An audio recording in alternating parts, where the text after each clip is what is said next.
మీరు ఇచ్చినందుకు కనికరించి కృపచ్చు మరి మేము తాత చేసుకుంటున్నాం. ఘనత మహిమ ప్రభావాలు మీకు ఆరోపించుకుంటూ మీ ఆత్మశక్తితో నడిపిస్తూ ఏ సైన మన బట్టి మీకు సౌకర్యంగా వేడుకున్నాం తండ్రి. ఆమేన్. ఆమేన్. ప్రార్థించిన అయ్యగారికి హృదయపూర్వక వందనాలు. మన మధ్యలో ఎలా తీరి సత్యమని ఉన్నారు. అంకుల్ గురించి 2 మాటలు చెప్పి వాక్యం కొరకు అన్న ప్రార్థన చేస్తారు. దయచేసి అందరం ఏకీభవిద్దాం. అన్న సత్యమన్న ప్రైజ్ లార్డ్. Praise Lord. మరి ప్రభు అయిన యేసుక్రీస్తు వారి నామములో ప్రత్యేకమైన వందనాలు. ఈ విధంగా దైవ సేవకులు అలాగే కుటుంబాలు అందరితో కూడా కలిసి మరి ఈ విధంగా ప్రభుని స్తుతించడానికి మరి కృతజ్ఞత కుటుంబ ఆశీర్వాద ఆరాధనలో పాల్పొంపులు పొందడానికి ప్రభు ఇచ్చిన సమయాన్ని బట్టి వందనాలు. అలాగే మరి మన సహోదరులు పాస్టర్ కాలేబ్ గారు అలాగే సిస్టర్ ప్రేమకి పెళ్లి రోజు శుభాకాంక్షలు. మరి వాళ్ళ సీక్రెట్ బ్రేక్ చేస్తున్నా. ఈరోజు వాళ్ళ పెళ్లి రోజు కాబట్టి వాళ్ళకి మా తరపున మరి ఇక్కడ తెలంగాణ జీడిఓపి పాస్టర్లందరి తరపున వారికి అలాగే అందరు జీడిఓపి తరపున మరి ప్రత్యేకమైన మరి హ్యాపీ వెడ్డింగ్ యానివర్సరీ వారికి ప్రత్యేకమైన శుభాకాంక్షలు తెలియజేస్తున్నాను. అలాగే దైవజనులు దేవరాజ్ అన్న గారు మరి ఈ యొక్క మరి మన మధ్యలో ఉండటం చాలా సంతోషం. మరి దైవజనుల గురించి మరి చెప్పాలంటే మరి చాలా హంబల్ సర్వెంట్. అలాగే మరి అనేక మంది సేవకులను తయారు చేసినటువంటి దైవజనులు మరి ఆంధ్ర తెలంగాణ అన్ని రాష్ట్రాల్లో కేవలం తెలుగు వాళ్ళ మధ్యలో కాకుండా మరి జాతీయంగాను అంతర్జాతీయంగాను వాడబడుతున్నటువంటి దైవజనులు. మరి ఎక్కువగా మరి వారు పబ్లిసిటీకి లేకపోతే పొగడతలకు ఇష్టపడరు కానీ మరి వారి గురించి కొన్ని మాటలు చెప్పడానికి మరి ఈ విధంగా మరి ఆయన తయారు చేసిన వాళ్ళల్లో నేను ఒకటి కాబట్టి అందుకు గర్వంగా నేను ఈ మాటలు చెప్తున్నాను. మరి దైవజనులు దేవరాజ్ అన్న గారిని బట్టి ప్రత్యేకమైన వందనాలు. అన్నగారికి 4 పిల్లలు అండి. 4 సేవలో ఉన్నారు. 4 కాంటినెంటల్లో ఉన్నారు. 4 ప్రాంతాల్లో ఉన్నారు. విజయవాడలో ఒక ఆయన, గుంటూరులో ఒకరు, అలాగే మరి ఇతర ప్రాంతాల్లో 2 వేరు వేరు దేశాల్లో 2 ఉన్నారు. వారు అంతా సేవలు ఉన్నారు. పాస్టర్ గారు పాస్టర్ అమ్మ యాక్టివ్ గా ఇంతకు మునుపు లాక్డౌన్ లేకముందు బాగా బిజీగా ఉండేవారు. అంతకంటే బిజీగా లాక్డౌన్ లో ఉన్నారు. మరి ఈ సమయంలో మరి వారు మన మధ్యలో ఉండటం వాక్కు పరిచర్య చేయడానికి మరి వారు మన మధ్యలో అందుబాటులో ఉండటం చాలా సంతోషం. కాబట్టి ఈ సమయంలో వారికి సమయాన్ని అప్పగిద్దాం. మరి చిన్న ప్రార్థన చేస్తాను. ఆ తర్వాత దైవజనులు దేవరాజు గారికి ఈ సమయాన్ని అప్పగిద్దాం. ప్రార్థన చేస్తాను. పరిశుద్ధుడు అయిన ప్రేమ కలిగిన మా పరలోకపు తండ్రి, ఈ యొక్క సంతోష కుటుంబంతో నైనా మరి మా సహోదరులు మీ సేవకులు దైవజనులు కాలేబ్ గారు మరి సహోదరు ప్రేమ వారి కుటుంబంలో మీరు వారి దాంపత్య జీవితాన్ని ఆశీర్వదించి గత సంవత్సరాలన్నీ కూడా ఎంతో నమ్మకమైన దేవుడుగా ఉండి ఈ దినాన ప్రభా మరి వారికి ఆ కుటుంబంతో మేము కూడా కలిసి సంతోషించడానికి ఆనందించడానికి మీరు మాకు ఇచ్చినటువంటి గొప్ప సమయానికై మీకు ఎంతో వందనాలు చెల్లిస్తూ ఉన్నాం ప్రభా. మరి ఈ దినం వారు ఈ ఏర్పాటు చేసుకున్నటువంటి ఈ యొక్క కృతజ్ఞత ఆశీర్వాద పండుగను కుటుంబానికి మాత్రమే కాకుండా మా అందరి కుటుంబాలకు అలాగే మరి మా యొక్క నాయన మరి పరిచర్యలోను ఈ దినం ఆశీర్వాదకరంగా మీరు చేయమని ప్రార్థిస్తూ ఉన్నాం. ఇంతవరకు చేరినటువంటి దైవ సేవకులందరిని బట్టి కుటుంబాలన్నిటిని బట్టి మీకు వందనాలు. ఇంకా రానైనటువంటి సేవకులు ఇంకా ఆహ్వానించబడిన వారందరూ కూడా రాగలిగినట్లుగా సహాయం చేయండి. మీ దాసుని మీ సెలుచాటుని మరుపరుచుకొని అయా మీ మెరలని స్వరాన్ని నాతో మాతో మాట్లాడి మీ నామాన్ని మనం తెచ్చుకోమని మా ప్రభును రక్షకుడు అయిన యేసుక్రీస్తు వారి నామంలో ప్రార్థిస్తూ ఈ యొక్క వాతావరణం హైదరాబాద్ లో వర్షం పడుతుంది నాయనా మరి ఆయా ప్రాంతాల్లో ఇంకా వర్షం పడుతుంది. టెక్నికల్ ఇష్యూస్ ఎక్కడ లేకుండా నాయనా మరి ఈ యొక్క మీటింగ్ అంతా కూడా గొప్పగా భయంకరంగా జరగటానికి మా అందరికీ ఆశీర్వాదకరంగా జరగటానికి సహాయం చేసి నడిపించమని మా ప్రభును రక్షకుడు అయిన యేసుక్రీస్తు వారి నామంలో ప్రార్థించి స్తుతించి వేడుకుంటున్నాం తండ్రి. ఆమేన్. ఆమేన్. ఆమేన్. Thank you.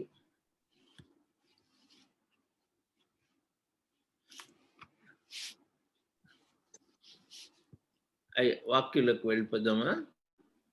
అయ్యా ఓకే చదివిస్తారయ్యా మెసేజ్ చదవమంటారా?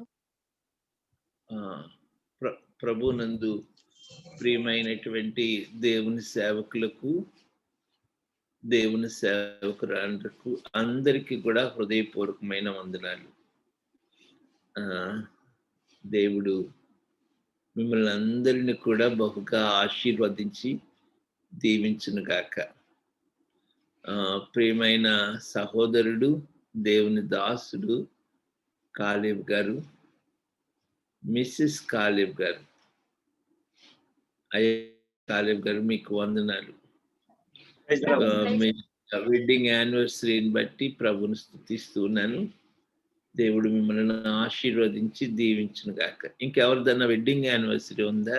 రాజు మనిషి రాజు రాజు రాజు రాజు అంటే ఏ రాజు? ఏ రాజు. ఓ, ఏ రాజు గారికి అలాగే మిస్సెస్ రాజు గారికి కూడా వెడ్డింగ్ యానివర్సరీ. దేవుడు మిమ్మల్ని ఆశీర్వదించి దీవించును గాక. రాజు గారు ఎక్కడున్నారు? ఉన్నారా?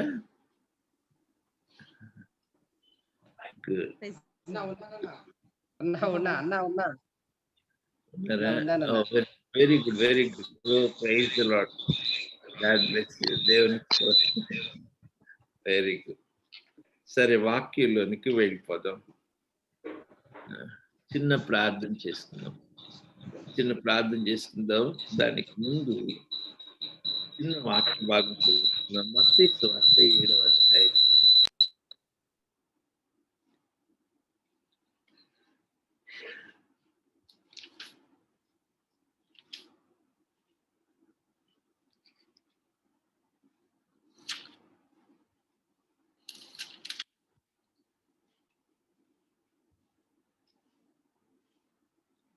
మత్తయి సువార్త 7వ అధ్యాయము 21వ వచనం నుండి చివరి వరకు ఉన్న వాక్యం చదువుకున్నాం.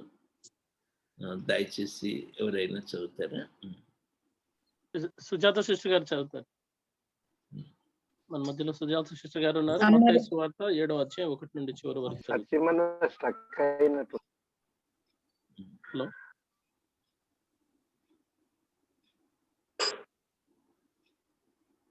అమ్మ చదవండి. ప్రభువా ప్రభువా అని నన్ను పిలుచు ప్రతివాడును పరలోక రాజ్యంలో ప్రవేశింపడు గాని పరలోకం అదేనమ్మా మత్తయి సువార్త 7వ పరలోకమందున నా తండ్రి చిత్త ప్రకారము చేయువాడే ప్రవేశించును.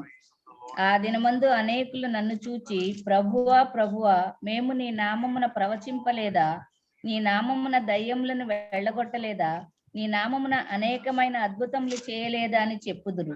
అప్పుడు నేను మిమ్మును ఎన్నడూను ఎరుగను, అక్రమం చేయువార్లారా నా యొద్ద నుండి పొండని వారితో చెప్పుదును. కాబట్టి ఈ నా మాటలు విని వాటి చొప్పున చేయు ప్రతివాడును బండ మీద తన ఇల్లు కట్టుకొనిన బుద్ధిమంతుని పోలియుండును. వాన కురిసెను, వరదలు వచ్చెను, గాలి విసిరి ఆ ఇంటి మీద కొట్టెను గాని దాని పునాది బండ మీద వేయబడెను గనుక అది పడలేదు.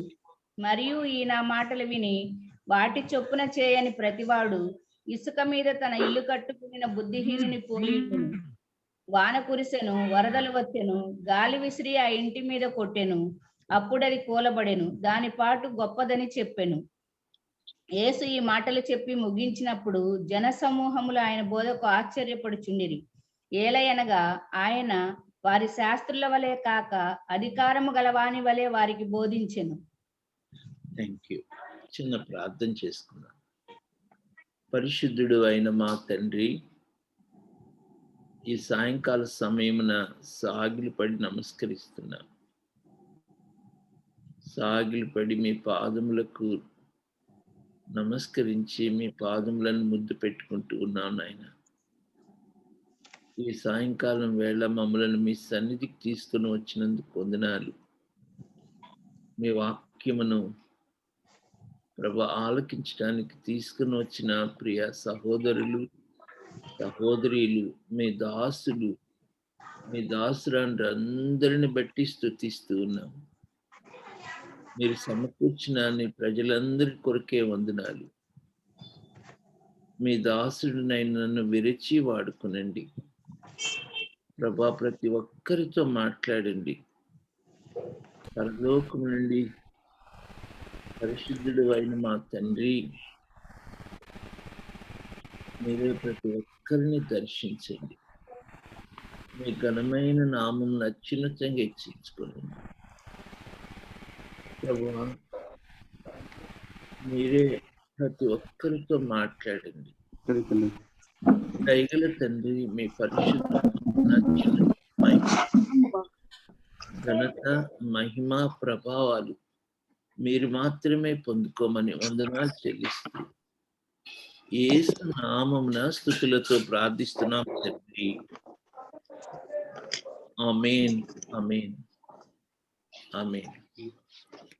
ప్రభునందు ప్రియమైనటువంటి దేవుని దాసులారా, ఈ శ్రేష్టమైన సమయాన్ని బట్టి నేను ప్రభువుని స్తుతిస్తూ ఉన్నాను.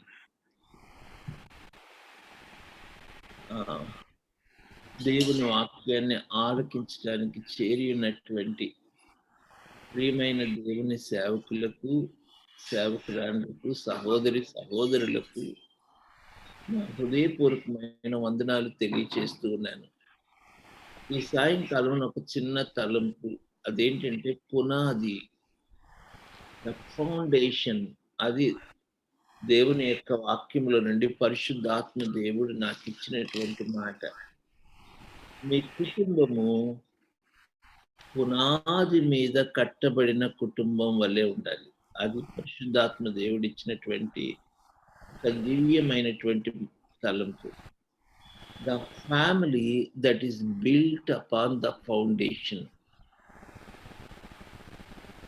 ఈ నా మాటలు విని దాని చొప్పున చేయి ప్రతి వాడును బండ మీద ఇల్లు కట్టుకునిన బుద్ధిమంతుని పోలి ఉన్నది.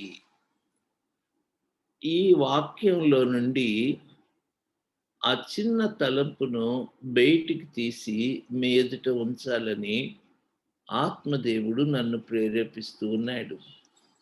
సో మొదటిగా ఒక చిన్న ప్రశ్న మీ ఎదుట ఉంచుతాను. మీ కుటుంబము బండ మీద కట్టబడిన కుటుంబముగా ఉందా?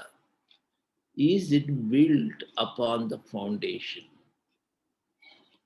పునాది మీద కట్టబడిన కుటుంబము. నేను 5 కుటుంబాలు మీతో చెప్తాను వాక్యముల నుండి. How they were built upon the foundation. ఇది ఈ నూతనమైనటువంటి వర్తమానాన్ని దేవుడు నాకు దయచేశాడు.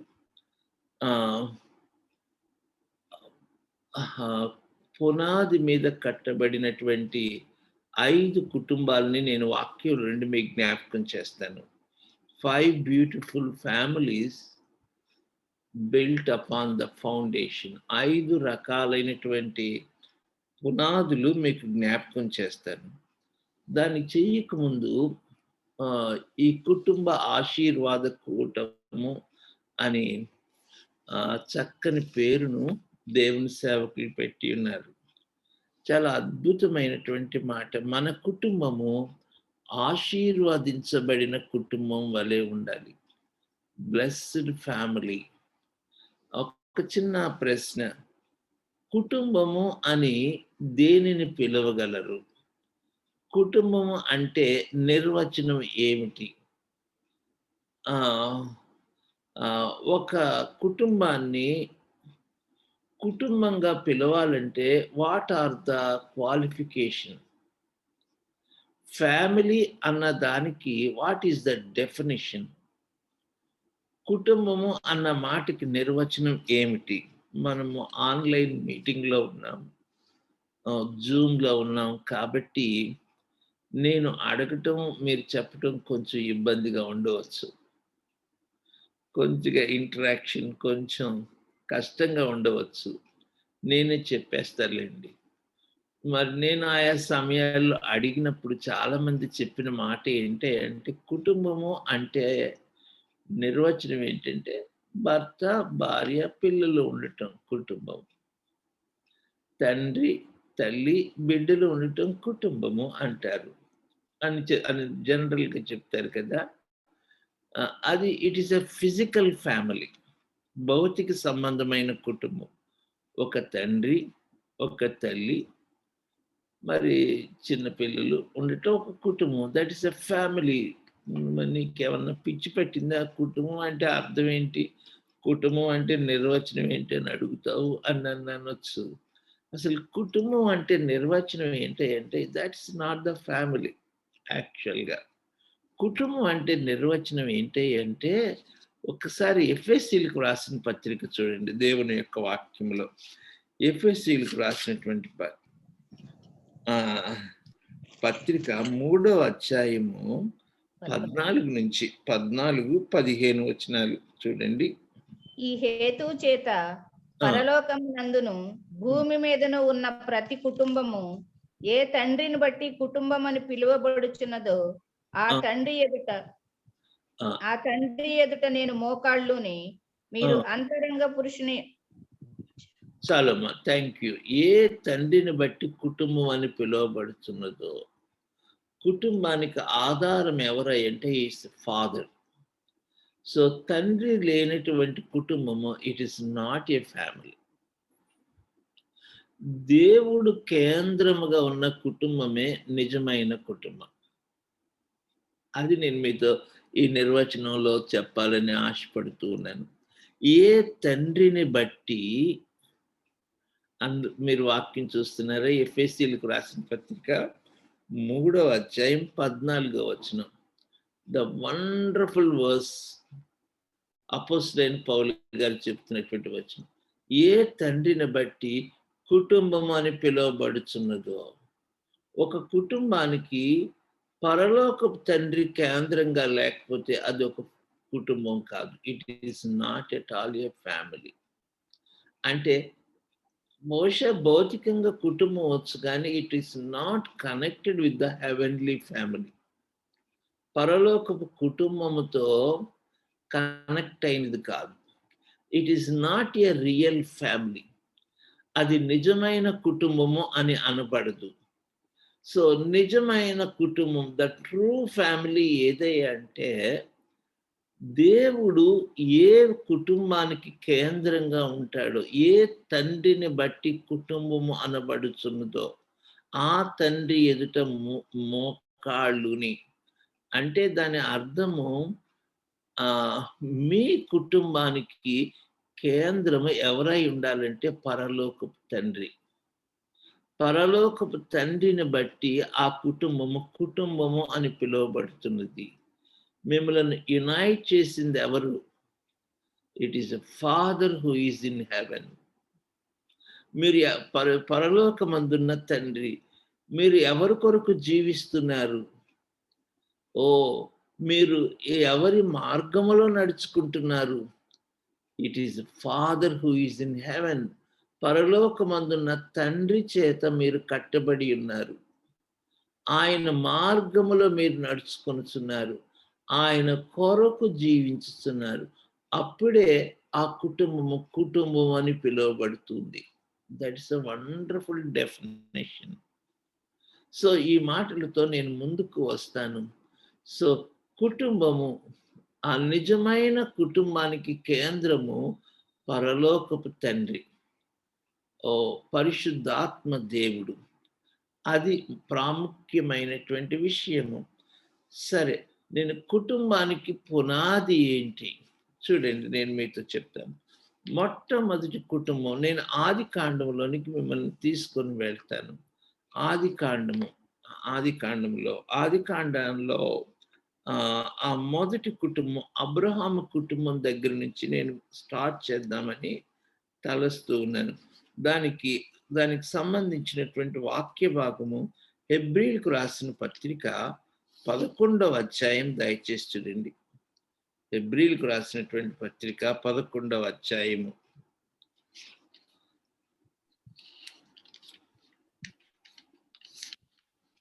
హెబ్రీయులకు రాసిన పత్రిక 11వ అధ్యాయం 10వ వచనం చూడండి. లేక దానికి ముందు వచనం కూడా చదువుదాం. 8వ వచనం నుండి చూడండి. 8వ వచనం నుండి.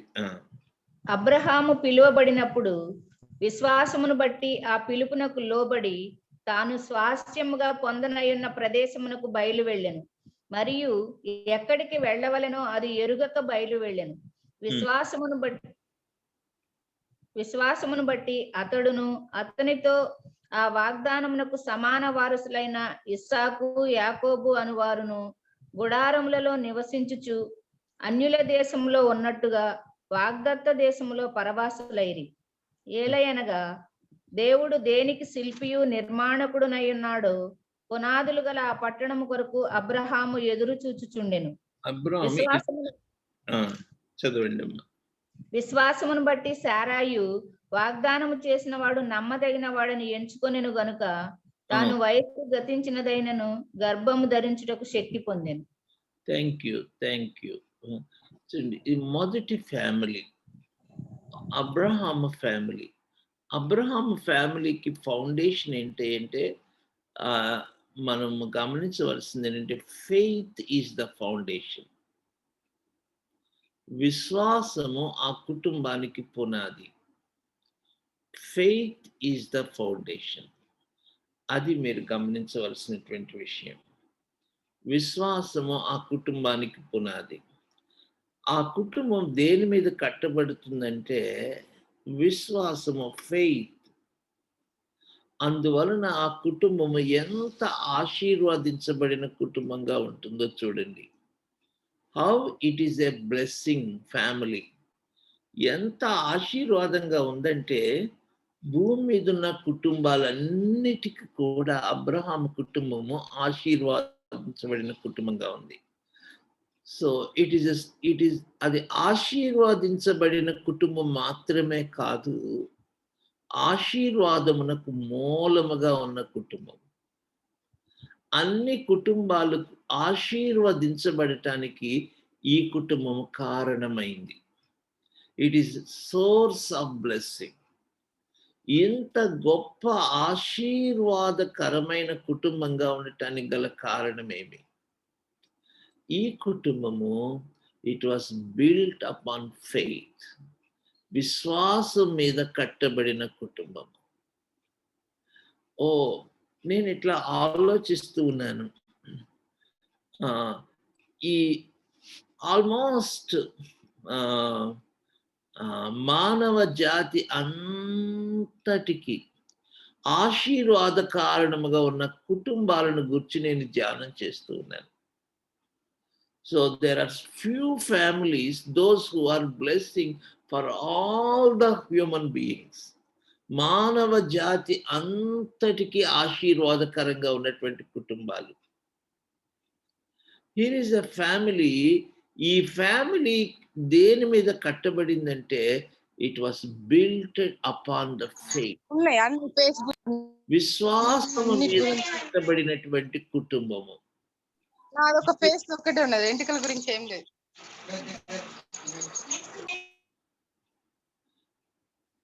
సో కొంచెం నేను ఒకసారి అందరిని ఒకసారి అన్మ్యూట్ చేస్తాను, తర్వాత మీరు ఇది మ్యూట్ చేస్తారు. సిస్టర్ సుజాత మీరు కో-హోస్ట్ ఇచ్చి మిగిలినంతా అన్మ్యూట్ చేశాను. సిస్టర్ గారికి ఇచ్చాను. అన్ని అన్మ్యూట్ చేస్తానే, మీరు మ్యూట్ చేసుకో. అన్మ్యూట్ కాదు, mute.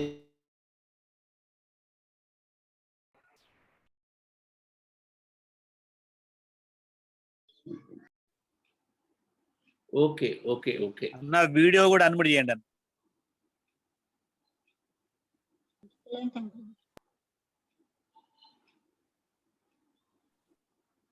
Okay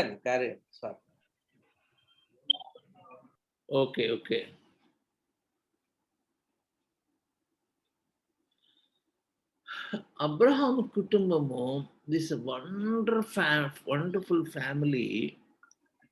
it was builted upon faith. విశ్వాసం మీద కట్టబడినటువంటి కుటుంబం. నేను ఈ కుటుంబాల గురించి నేను కొద్దిగా జ్ఞాపకం చేస్తాను. మొదటి కుటుంబము అబ్రహాము కుటుంబం. రెండవ కుటుంబం చూడండి. రెండవ కుటుంబం ఇక్కడే పాత నిబంధన గ్రంథంలోనే మనం చూస్తాం. పాత నిబంధన గ్రంథం నిర్గమకాండం దయచేసి చూడండి. నిర్గమకాండము 2వ అధ్యాయము 1వ వచనం. నిర్గమకాండం 2వ అధ్యాయము 1వ వచనం. లేవి వంశస్థుడొక్కడు వెళ్ళి లేవి కుమార్తెను వివాహము చేసుకొనెను.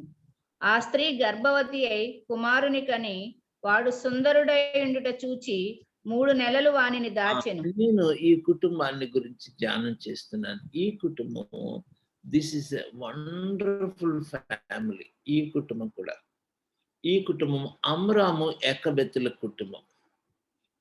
ఈ కుటుంబానికి కూడా పునాది ఏంటంటే, ఇది ఫౌండేషన్ ఏంటంటే, నేను ఏమని చెప్పానంటే సమర్పణ ఈ కుటుంబానికి పునాది. సాక్రిఫైస్ ఈ కుటుంబానికి పునాది. ఇంకా నేను ఇంకోటి ఏమని చెప్పగలనంటే, నేను ధ్యానం చేస్తున్నాను, విశ్వాసం అని చెప్పవచ్చు, కానీ ఇంకొక మాట దేవుని యొక్క భారం, ద బర్డెన్ ఆఫ్ గాడ్ ఈ కుటుంబానికి పునాది. This is a wonderful family.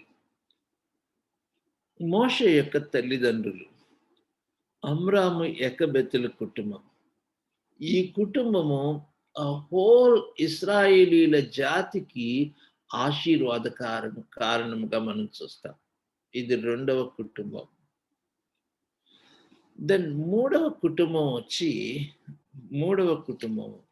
ఈ మూడవ కుటుంబం నేను కొత్త నిబంధనలో నుండి జ్ఞాపకం చేస్తాను. లూకా సువార్త 1వ అధ్యాయం 6వ వచనం.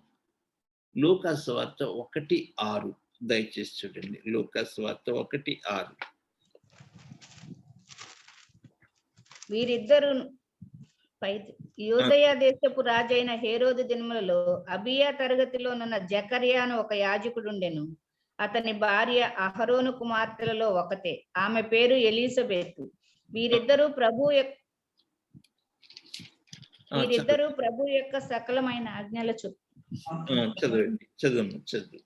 వీరిద్దరూ ప్రభు యొక్క సకలమైన ఆజ్ఞల చొప్పునను న్యాయ విధుల చొప్పునను నిరపరాధులుగా నడుచుకుంటూ దేవుని దృష్టికి నీతిమంతులై ఉండి. దేవుని దృష్టికి నీతిమంతులై ఉండి. ఈ కుటుంబానికి పునాది ఏంటంటే, the foundation of this family దేవుని వాక్యం.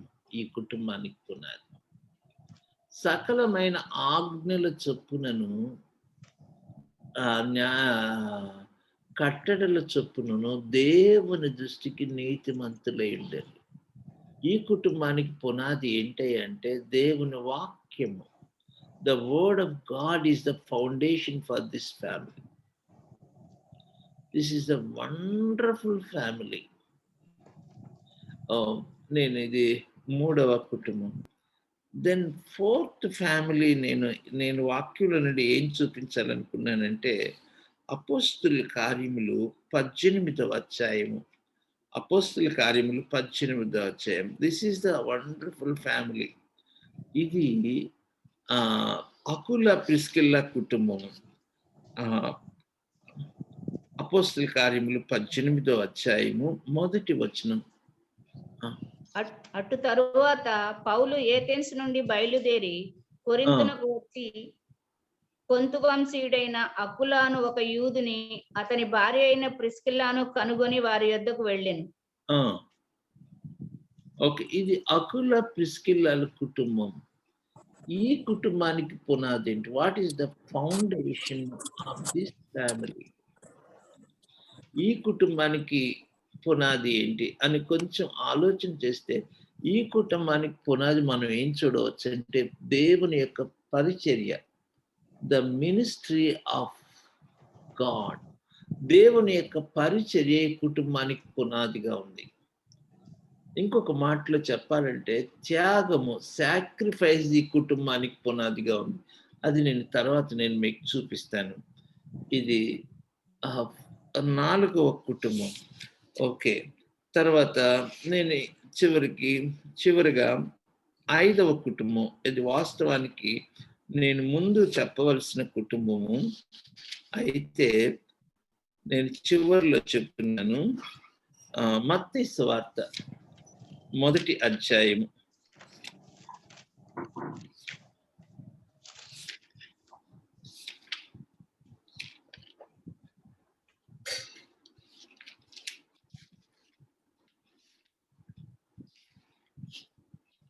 మత్తయి సువార్త 1వ అధ్యాయం 18వ వచనం నుండి చూడండి. యేసుక్రీస్తు జనన విధం ఎట్లనగా ఆ, ఆయన తల్లి అయిన మరియ యోసేపునకు ప్రదానము చేయబడిన తరువాత ఆ, వారేకము కాక మునుపు ఆమె పరిశుద్ధాత్మ వలన గర్భవతిగా ఉండెను. ఆ. ఆమె భర్త అయిన యేసేపు నీతిమంతుడయ్యుండి ఆమెను అవమానపరచనొల్లక రహస్యముగా ఆమెను విడనాడ ఉద్దేశించెను. థ్యాంక్ యూ అమ్మా. తల్లి అయిన మరియా యోసేపుల కుటుంబం, ఈ కుటుంబానికి పునాది ఏంటి? The foundation of this family పరిశుద్ధత, దేవుని చిత్తము. ఈ కుటుంబానికి పునాది. నేను 5 ఫ్యామిలీస్ మీతో చెప్తున్నాను. 5 కుటుంబాలు. దేవుని సేవకులరా, నేను కొంచెము భారంతో కొద్దిగా మిమ్మల్ని వాక్యములో లోతైన అనుభవంలోకి తీసుకొని వెళ్ళాలని నేను కొంచెం నిదానంగా నేను మీతో చెప్తున్నాను. ద 5 డిఫరెంట్ ఫ్యామిలీస్, పునాది మీద కట్టబడిన కుటుంబాలకి ఉదాహరణగా 5 కుటుంబాలు నేను మీకు జ్ఞాపకం చేశాను. 2 కుటుంబాలేమో పాత నిబంధన గ్రంథంలో నుండి, 3 కుటుంబాలు నూతన నిబంధన గ్రంథంలో నుండి. మొట్టమొదటి కుటుంబము అబ్రహాము శారాల కుటుంబము, విశ్వాసం మీద కట్టబడినటువంటి కుటుంబం. They were built upon the faith. విశ్వాసము మీద ఆ కుటుంబం కట్టబడింది. రెండవ కుటుంబము అమ్రాము ఎకబెతుల కుటుంబము. దేవుని యొక్క దేవుని భారం మీద లేక సమర్పణ మీద కట్టబడినటువంటి కుటుంబం, అది రెండవ కుటుంబం. దెన్ నూతన నిబంధనకు ప్రారంభం జకరియా ఎలిజబెత్తుల కుటుంబం, దేవుని యొక్క వాక్యము మీద కట్టబడినటువంటి కుటుంబం. It was builted upon the word of God. ఆ తర్వాత అకుల ప్రిస్కిలాల కుటుంబము, త్యాగము, సమర్పణ మీద కట్టబడినటువంటి కుటుంబం. దెన్ 5th ఫైనల్లీ తల్లి అయిన మరియా యోసేపుల కుటుంబం, దేవుని చిత్తము, పరిశుద్ధత మీద కట్టబడినటువంటి కుటుంబం. ఈ కుటుంబాలు మానవ జాతికి ఆశీర్వాదము. చూడండి, లోకసువార్త 1వ అధ్యాయంలో చూసినప్పుడు జకరియా ఎలిజబెత్తుల కుటుంబం ఎంత దీవెనకరంగా ఉందంటే, వాళ్ళ గర్భంలో పుట్టినటువంటి దేవుని దాసుడు బాప్తిస్మిచ్చే యోహాను ద్వారా the whole nation of Israel జాతి మొత్తం దీవించబడ్డారు. పాత నిబంధన గ్రంథంలో మొదటి కుటుంబము ఆదాము అవ్వల కుటుంబము ద్వారా భూమి మీదకి శాపం వచ్చినట్లయితే, జకరియా ఎలిజబెత్తుల కుటుంబం ద్వారా భూమి మీదకి ఆశీర్వాదం వచ్చింది. The wonderful man of God, ఒక అద్భుతమైనటువంటి దైవజనుడు వారి గర్భములో పుట్టాడు. ఎంత దీవెనకరంగా ఉందో చెప్పడానికి వీల్లేదు. నేను ఎట్లా ధ్యానం చేస్తూ ఉంటాను, పాత నిబంధనలో ద ఫస్ట్ ఫ్యామిలీ, నూతన నిబంధనలో ఫస్ట్ ఫ్యామిలీ. పాత నిబంధనలో ఉన్న ఫస్ట్ ఫ్యామిలీ శాపానికి కారణంగా ఉన్నారు. భయంకరమైన మరణానికి కారణంగా ఉన్నారు. వారు ఏం చేశారు? దేవునికి అవిధేయులయ్యారు కదా. They were disobedient to the God. వాళ్ళ గర్భములో నుండి శాపం వచ్చింది. But in the new testament the first beautiful family జకరియా ఎలిజబెత్తుల కుటుంబం. ఆ కుటుంబం నిజంగా ఎంత దీవెనకరంగా ఉంది. వారి గర్భములో నుండి ఆశీర్వాదం వచ్చింది. The wonderful man of God. ఎంత దీవెనకరంగా ఉందో చెప్పటానికి వీల్లేదు. నేను ఒక చిన్న ప్రశ్న నేను మీ ఎదుట ఉంచాలని ఆశపడుతున్నాను కన్నీటితో. మీరు దీవించబడటం కాదు, మీరు ఎంత మందికి ఆశీర్వాదకరంగా ఉన్నారు. As a wife and husband, భార్య భర్తలుగా మీ కుటుంబము ఎంత మందికి దీవెనకరంగా ఉన్నారు. మీ కుటుంబం ద్వారా ఎన్ని కుటుంబాలు దీవించబడ్డాయి.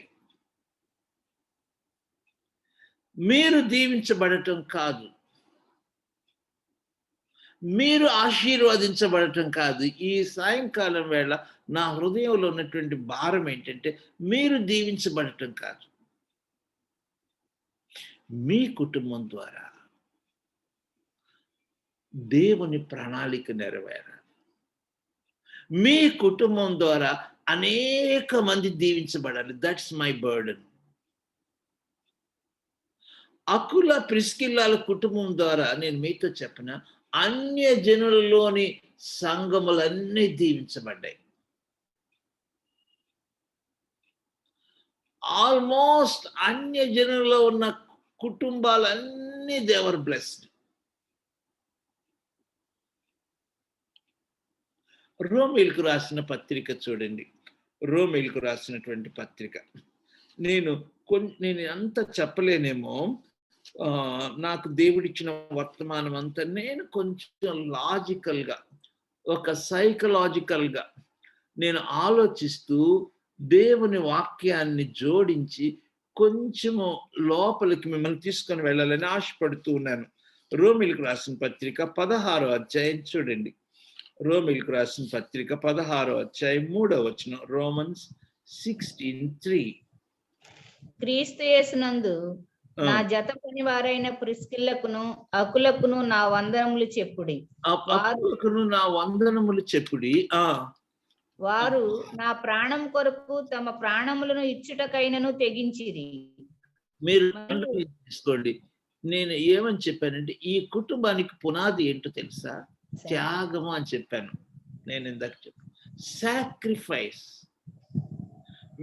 ఈ కుటుంబంలో ఎంత గొప్ప త్యాగం అంటే, దేవుని సేవకుని కొరకు ప్రాణం ఇవ్వటానికి తెగించిన కుటుంబం. ఆ భయంకరమైన దినాలలో దైవ సేవకుని పక్షాన్ని నిలబడ్డ కుటుంబం. అన్య జనాంగం అంతటిలో సువార్త వ్యాపకానికి కారణమైన కుటుంబం. దైవ సేవకుడైన పౌలు గారు ఎంత గొప్ప సాక్ష్యాన్ని ఇస్తున్నాడంటే ఈ కుటుంబం పక్షాన. చూడండి, నా జత పనివారు, వండర్ఫుల్ వర్డ్, మై కోవర్కర్స్. వారు ఎక్కడ పెద్ద సువార్త చెప్పినట్లుగా రికార్డ్ లేదు, కానీ వారు ఎంత గొప్పవాళ్ళంటే దైవ సేవకునితో జత పని వారు. ఈ ఫ్యామిలీ దైవ సేవకునికి ప్రాణం పెట్టడానికి సిద్ధపడిన కుటుంబం. బోత్ భార్య భర్తలు. తర్వాత వారు నామము కొరకు తమ ప్రాణములను ఇచ్చుటకైనను తెగించిరి. మరియు వారి ఇంట ఉన్న సంగమునకును వందనములు చెప్పుడి. వారి ఇంటిలో దేర్ ఇస్ ఎ చర్చ్. అంతేకాదు, నేను మాత్రము కాదు. ఈ లైన్ నాకు అర్థం కావట్లే. Make it in underline.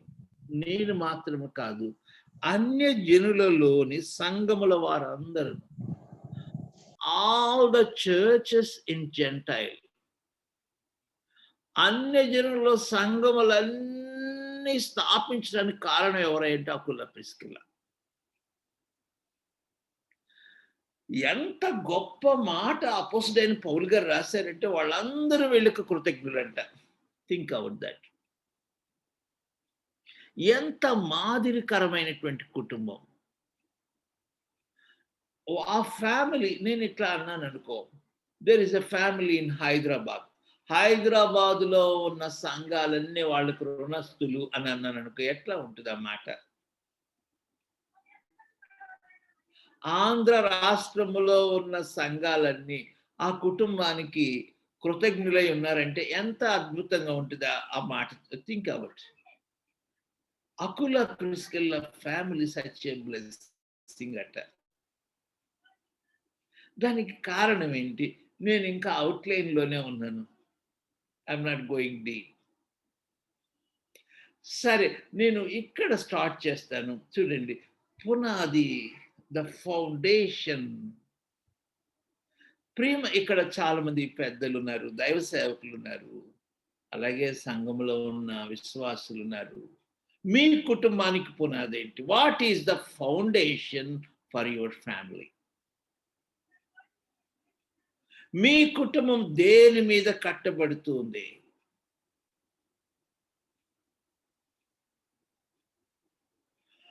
నేను జకరియా ఎలిజబెత్ కుటుంబాన్ని గురించి చెప్పేటప్పుడు దేవుని దృష్టి అన్న మాటను నేను దేవుని దృష్టి యందు in the sight of God. నేను మళ్ళీ ఇక్కడ ఆలోచించి నేను అబ్రహాము శారా దగ్గరికి తీసుకెళ్ళక ముందు ఆ వాక్యం చెప్పటానికి నేను నా వర్తమానాన్ని బిల్డప్ చేసుకుంటూ వస్తూ ఉన్నాను.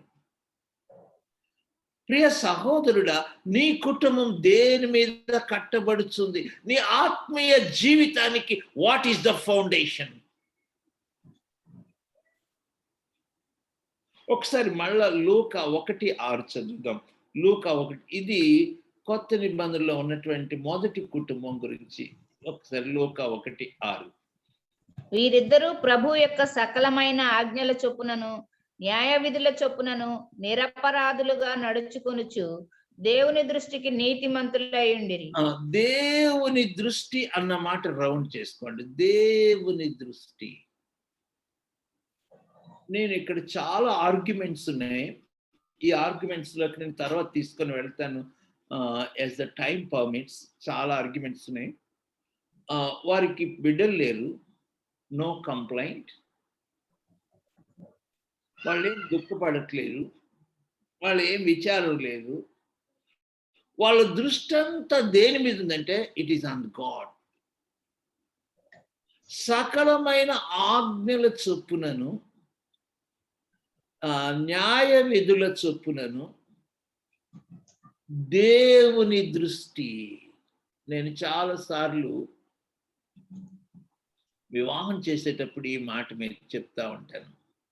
మనం చాలాసార్లు ఎవరి దృష్టిని ఆకర్షించడానికి ప్రయత్నిస్తాం. ఎవరి దృష్టిలో కొంచెం ఒక స్థాయి కలిగిన వారుగా ఉండాలని కోరుకుంటాం. ఎవరి దృష్టిని గురించి ఎక్కువగా ఆలోచిస్తూ ఉంటాం. ప్రభు నందు ప్రియమైన సేవకులారా, సేవకురాండ్రులారా, పెద్దలారా, తల్లులారా, తండ్రులారా, చాలా పర్యాయాలు మనుషుల దృష్టి, లోకము దృష్టిలో మంచిగా ఉండాలి, మనుషుల దృష్టిలో బాగా ఉండాలి, ఒక ఉన్నతమైన స్థాయిలో ఉండాలి, మనుషుల దృష్టిలో అది ఇది కలిగి ఉండాలి. దట్ వి థింక్ కదా. But here is a family. దేవుని దృష్టి in the sight of God. చాలా డిస్టర్బెన్స్ వస్తుంది, లేకపోతున్నా వినడానికి అనుకూలంగా లేదు.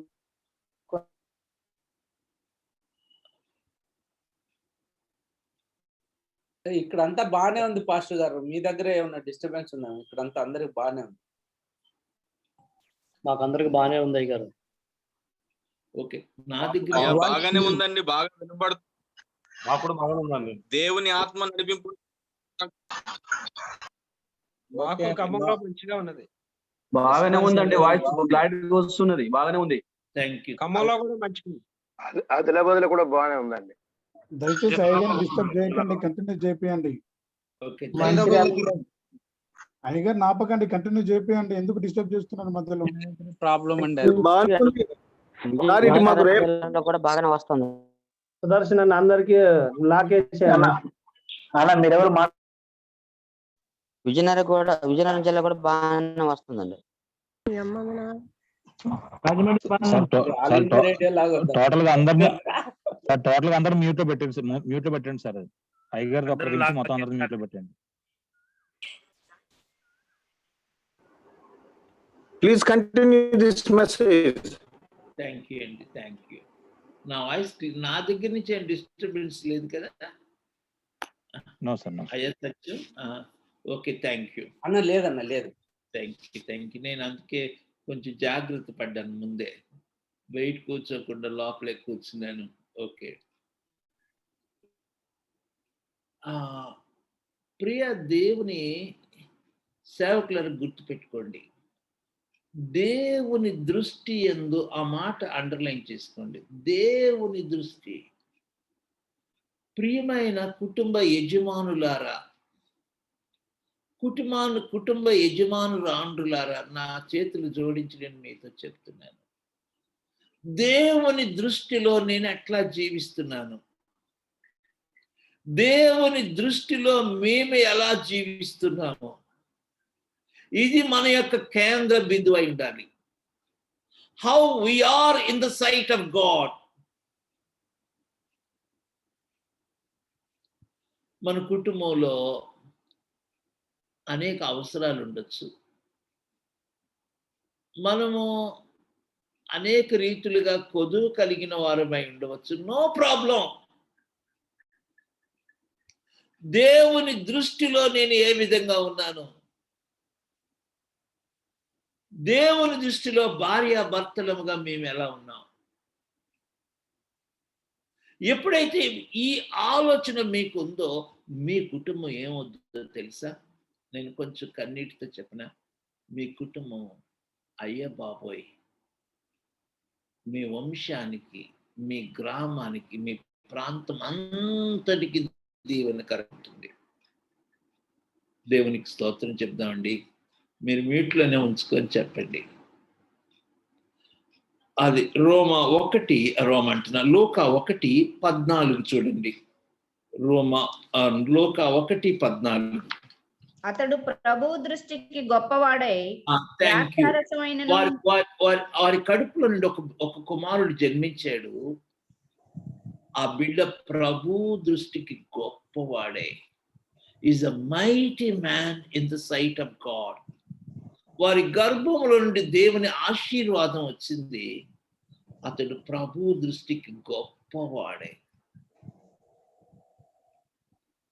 ఇశ్రాయేలు జాతిని అంతటిని దేవుని యొద్దకు నడిపించే మహా గొప్ప దైవజనుడయ్యాడు. What a blessing it is. నా యొక్క వేదన భారం ఏంటంటే, ప్రియమైనటువంటి దేవుని సేవకులారా, మీ కుటుంబం, దేవుని సేవకురాండ్రులారా, ప్రియమైన తండ్రులారా, తల్లులారా, మీ కుటుంబం ఎంత మందికి దీవెనకరంగా ఉంది. మీ కుటుంబము దేవుని దృష్టిలో ఏ విధంగా నడుచుకుంటుంది. నేను నా వర్తమానంలో వివరాల్లోకి వెళ్ళాల. నేను I will come back to the Abraham శారాల కుటుంబంలోనికి వస్తాను. చూడండి, అబ్రహాం శారా కుటుంబము లోతు కుటుంబం. లోతు కుటుంబానికి పునాది ఇట్ ఈస్ నాట్ ఫెయిత్, విశ్వాసం కాదు. లోతు కుటుంబానికి పునాది దేవుని పిలుపు కాదు. లోతు కుటుంబానికి పునాది ఏంటంటే లోకము, లోక ఆశలు. అందువలన లోతు కుటుంబం ఏమైపోయిందో చూడండి. అబ్రహాం కుటుంబానికి పునాది అద్భుతము, విశ్వాసం, ద ఫెయిత్.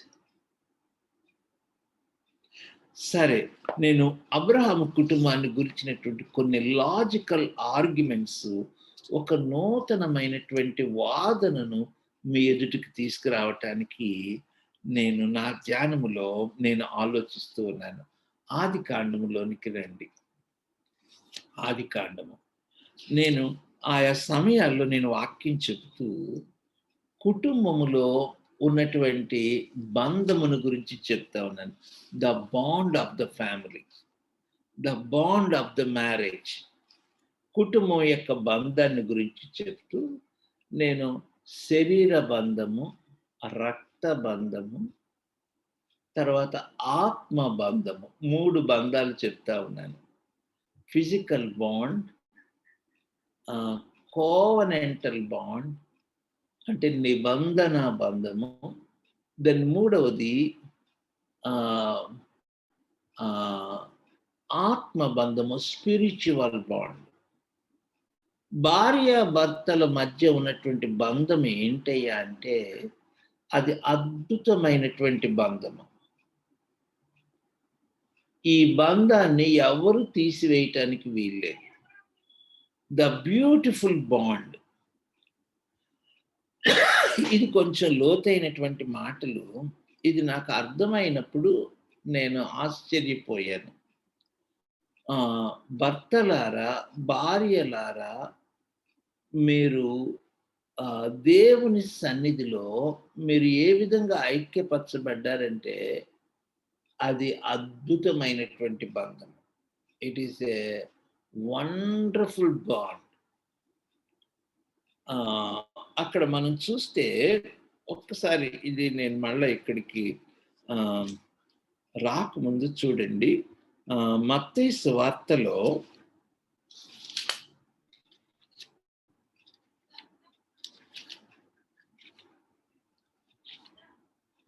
మత్తయి సువార్త 19వ అధ్యాయములో అక్కడ పరిసయ్యులు వచ్చి ప్రభువును అడుగుతారు. ఏమంటారంటే, ఏ హేతువు చేతనైనను పురుషుడు తన భార్యను విడనాడుట న్యాయమా అని అడిగినప్పుడు ప్రభు అంటాడు 4వ వచనంలో, మత్తయి సువార్త 19వ అధ్యాయం 4వ వచనం చూడండి.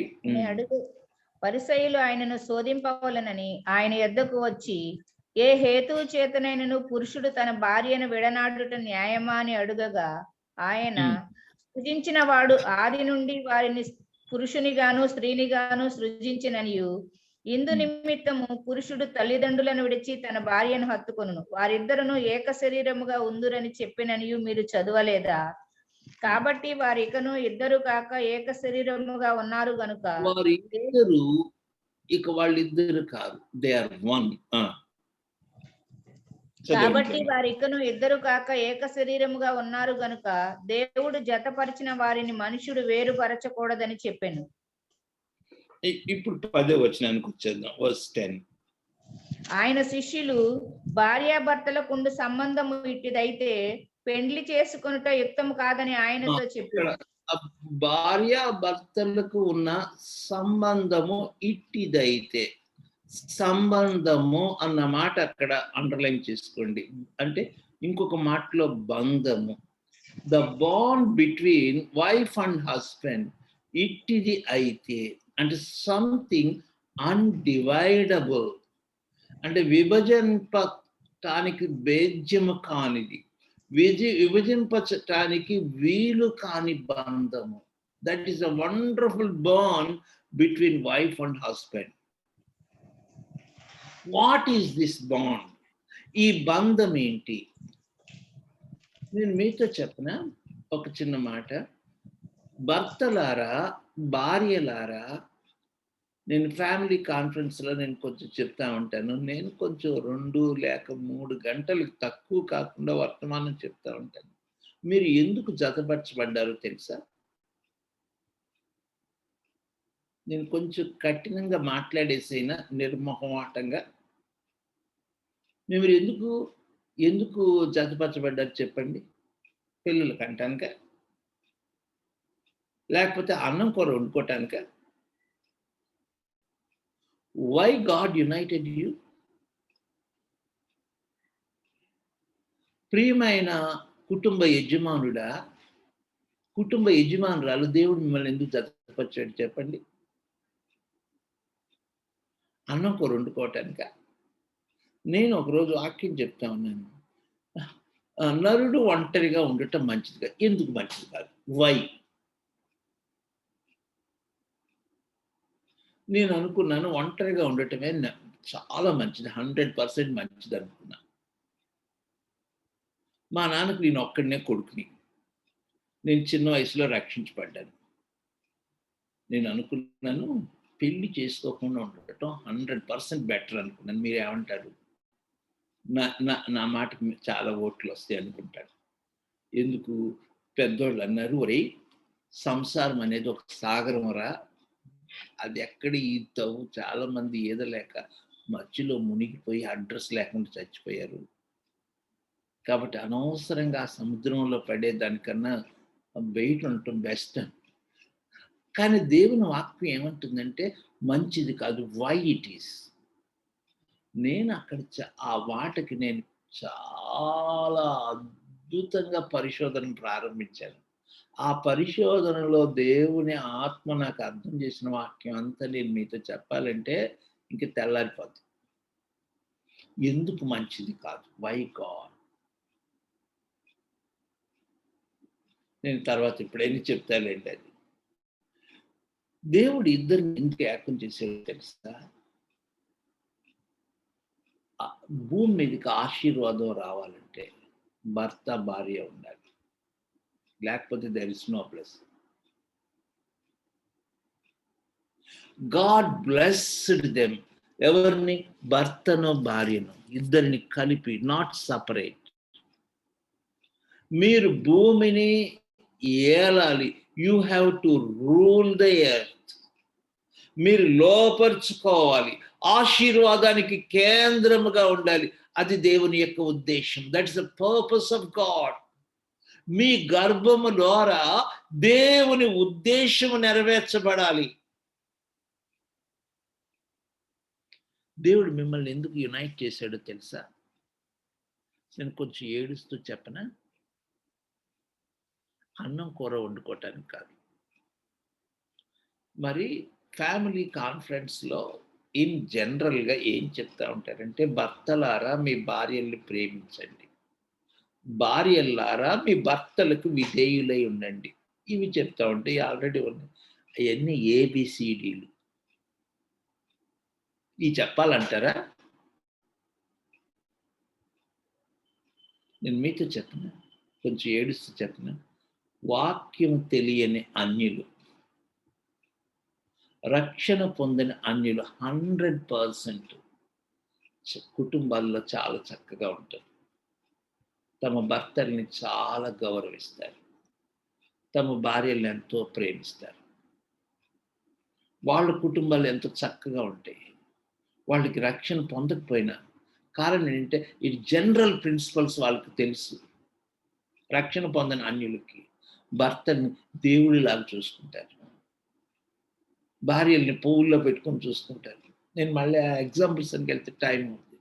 రక్షణ పొందిన నీకు విధేయుకుండు, నీ భర్తకు లోబడు, భర్తను ప్రేమించు, భార్యను ప్రేమించు చెప్పాలా? మళ్ళీ ఏబిసిడీలు చెప్పాలా? That's not the thing. దేవుని సేవకులారా, సేవకురాండ్రులారా, ప్రియ సహోదరి సహోదరుల, దేవుడు మిమ్మల్ని ఎందుకు జతపరిచాడో తెలుసా? మీరు దేవుని నిబంధనను నెరవేర్చాలి. The covenant. భార్య భర్తలు ఇద్దరు ఒకరి చేతులు ఒకరు చేసి ఏం చెప్పాలో తెలుసా? మేము యునైట్ అయింది ఎందుకో తెలుసా? మేము ఐక్యపరచబడింది ఎందుకో తెలుసా? దేవుని నిబంధనను నెరవేర్చడానికి. To obey to the covenant of God. నేను ఈ మాట మోషే భార్య సిప్పోరా కుటుంబాన్ని గురించి నేను చెప్తా ఉంటాను. అది ఒక్క మాట చూపించేసి నేను ముందుకు వెళ్తాను. ఇది కొంచెం కష్టమైన వాక్య భాగము. నిర్గమకాండం 4వ అధ్యాయం చూడండి. నిర్గమకాండం 4వ అధ్యాయం. నేను ఇంకా I'm not coming to this. అయ్యా కాలేబ్ గారు, నేను టైం ఎక్కువ తీసుకున్నానా? నీకు ఎంతసేపు చెప్పచ్చు? అయ్యా Sachiv, could you please tell me? నాకేం చెప్పలేదు, 8 గంటల వరకు టైమే చెప్పలేదు, బట్ మీరు చెప్పండి, క్యారీ ఆన్. అయ్యా టైం ఏం చెప్పలేదన్న, రెస్ట్రిక్షన్స్ ఏం చెప్పలేదు. ఇంకా చెప్పటమే, మీరు దేవుని వాక్యం ఎంతసేపు నడిపిస్తే అంతసేపు చెప్పటం. కాలేబ్ ఉన్నాడా? ఉన్నానన్నా. చెప్పు నాన్న, టైం ఎన్ని గంటలకు ముగించాలి? ఇరుకునో పడ్డానంటావా? ఎన్ని గంటలకు ముగించమంటావు? ఇంకొక 5 నిమిషాల్లో ముగించిన. వీడు మాట్లాడలేదా? 8 o'clock ముగించిన. ఓకే, థ్యాంక్స్ అండి అయ్యా. సో నిర్గమకాండం 4వ అధ్యాయం 25 వచనం చూడండి. 25.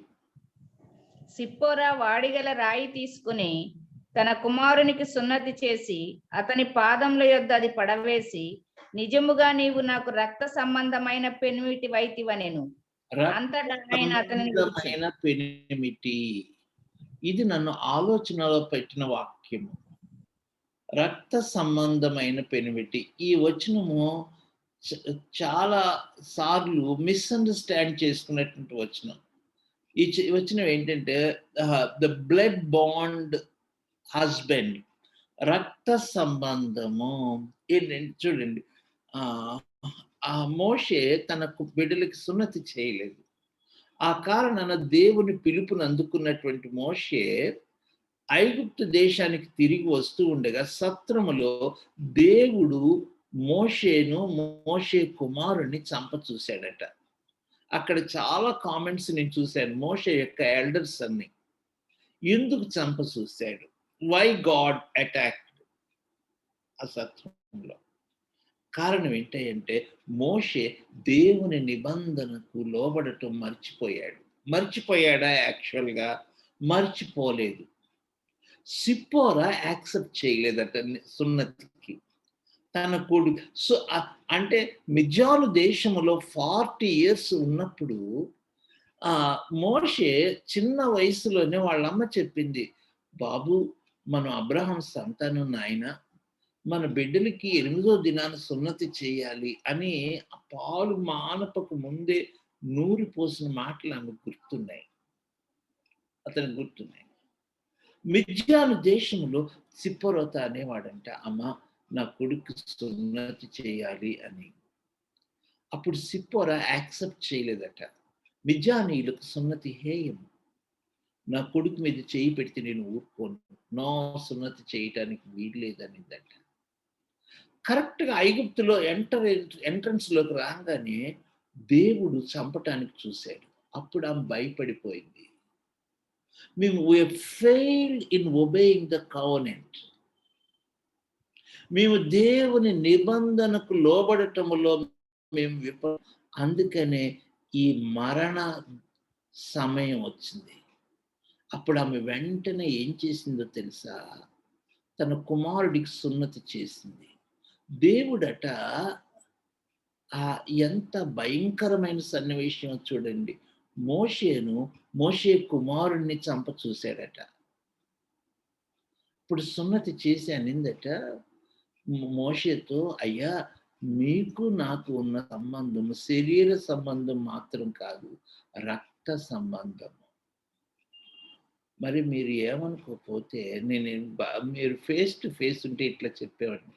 చూడండి, మీరిద్దరు చేతిలో చేసుకొని ఏం చెప్పాలో తెలుసా, మీరిద్దరు జతపరచబడింది భౌతికమైనటువంటి విషయాల కొరకు కాదు, మీరు దేవుని నిబంధనను గైకొన్నారు. అందుకు దేవుడు జతపరిచాడు.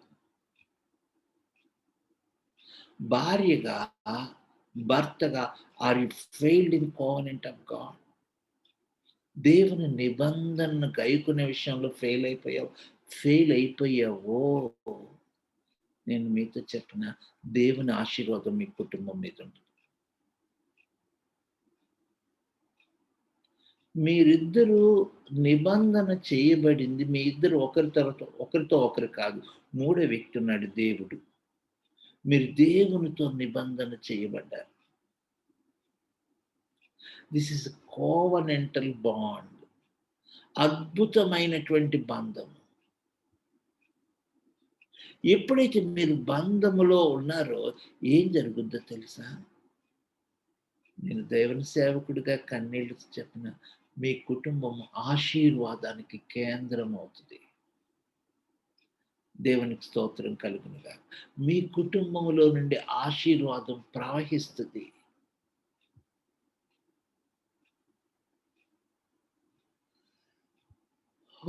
That is the thing. దేవుడు ప్రైమరీగా మిమ్మల్ని ఎందుకు జతపరిచాడో తెలుసా? దేవుని నిబంధనను గైకొనటానికి, to obey to the covenant. సరే, నేను అబ్రహాం కుటుంబం దగ్గరికి వస్తాను. ఇక్కడ నేను కొన్ని మాటలు మీతో చెప్పాలి. ఐ థింక్ అందరూ ఉన్నారండి. అందరూ వీలైతే వీడియో మోడ్‌లోకి వచ్చేసేయండి. నేను త్వరగా నేను కొన్ని తలంపులు నేను మీతో చెప్తాను. Okay. Thank you Jesus. Thank you. ఆదికాండంలోనికి రండి. ఆదికాండం 12వ అధ్యాయంలో అబ్రహాము పిలువబడ్డాడు. చూడండి, అబ్రహాం పిలువబడ్డాడు. ఆ తర్వాత నేను కొంచెము కఠినమైనటి కొన్ని విషయాలు మీ గమనంలోనికి తీసుకొని వస్తాను. చూడండి, కఠినమైన విషయాలు. ప్లీజ్ నన్ను ప్లీజ్ డోంట్ మిస్అండర్స్టాండ్ మీ. ఇక్కడ చూడండి, అబ్రహాం కుటుంబంలో వచ్చిన సమస్యలు,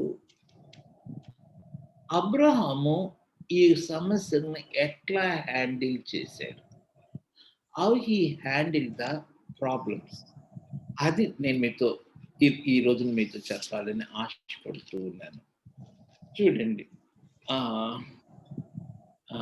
చాలా పర్యాయాలు ఈవెన్ సేవకులు కూడా, సపోజ్ నీ భార్యలో ఏదైనా బలహీనతలు ఉన్నాయనుకోండి, what are you doing? Are you blaming your wife? నీ భర్తలో ఏదైనా లోపాలు ఉన్నాయనుకోండి, ఏదైనా చిన్న చిన్న పొరపాట్లు ఉన్నాయనుకోండి, మీ భర్తను మీరు బ్లేమ్ చేస్తున్నారా?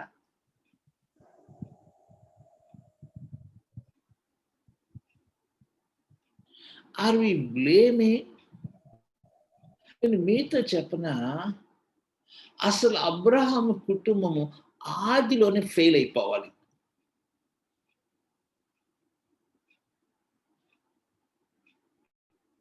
చూడండి, నేను మీతో చెప్తాను, మీరు నన్ను ఇక్కడ కొంచెం అర్థం చేసుకోవడానికి ప్రయత్నం చేయండి. నేను కొన్ని కష్టమైనటువంటి దగ్గరికి తీసుకొస్తాను.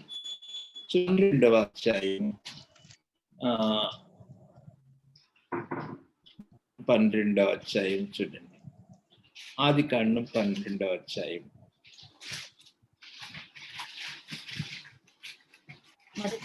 11వ వచనం. అతడు ఐగుప్తులో ప్రవేశించుటకు సమీపించినప్పుడు అతడు తన భార్య అయిన శారాయితో, ఇదిగో నీవు చక్కని దానవని ఎరుగుదును, ఐగుప్తీయులు నిన్ను చూచి ఈమె అతని భార్య అని చెప్పి నన్ను చంపి నిన్ను బ్రతకనిచ్చెదరు. నీ వలన నాకు మేలు కలుగునట్లును నిన్ను బట్టి నేను బ్రతుకున్నట్లును నీవు నా సహోదరివని దయచేసి చెప్పుమనెను. అబ్రాము ఐగుప్తులో చేరినప్పుడు ఐగుప్తీయులు ఆ స్త్రీ మిక్కిలి సౌందర్యవతి అయి ఉండుట చూచిరి. ఫరో యొక్క అధిపతులు ఆమె చూచి ఫరో ఎదుట ఆమెను పొగడిరి గనుక. Thank you. నేను ఇక్కడ ఈరోజు నేను మీకు కొంచెం కొన్ని నూతనమైన తలంపులు, కొంచెం డీప్ అండ్ హాట్ ఆర్గ్యుమెంట్స్, కష్టమైనటువంటి కొన్ని వాదనలు మేము ముందుకు తీసుకురావాలని ఆశపడుతున్నాను. నేను ఇక్కడ కొంచెం గత దినాన్ని కూడా ఈ వాక్యం దారి తప్పిన అబ్రహాము అని చెప్పు. అంటే చాలాసార్లు మనం దారి తప్పిపోతాం. ఏం జరిగింది? అబ్రహాం దారి తప్పాడు.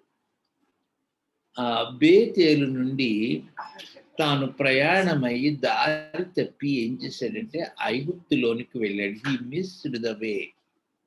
దారి తప్పిన ప్రభు బిడ్డలు, నేను ఇట్లా రాసుకున్నాను, దైవ చిత్తములో నుండి దారి తప్పాడు, దేవుని ప్రణాళికలో నుండి దారి తప్పాడు. దారి తప్పి ఏం చేశాడంటే ఐగుప్తులోకి వెళ్ళాడు. ఐగుప్తులోకి వెళ్ళినప్పుడు ఏం చెప్పాడంటే తన భార్యను చూసి, అమ్మ నువ్వు నా చెల్లెలు అని చెప్పు అని అన్నాడు. ప్రియమైనటువంటి సహోదరులు, దేవుని సేవకులారా, ఇట్లాంటి టైంలో మీరు అబ్రహాంని ఏం చేసి ఉండేవాళ్ళు?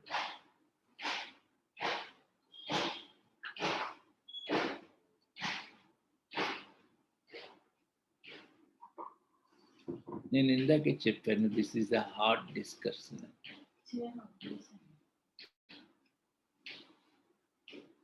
నేను కొద్దిగా కొంచెం మీ అబ్రహాం గారే ఈ మాట చెప్పారు, ఇంకా ఏం చేసేవాళ్ళు?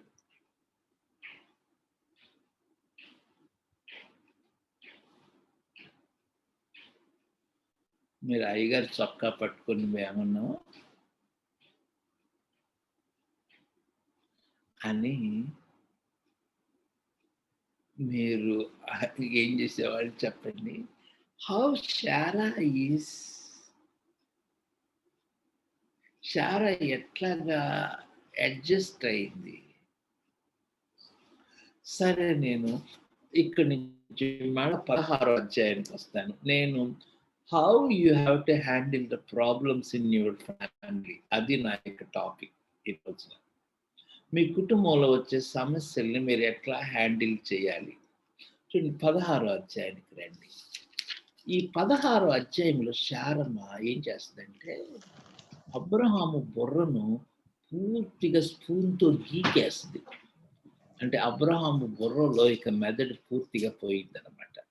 చూడండి, మొదటి వచనం నుండి. అబ్రాము భార్య అయిన శారాయి అతనికి పిల్లలు కనలేదు. ఆమెకు హాగరు అను ఐగుప్తీయురాలైన దాసి ఉండెను.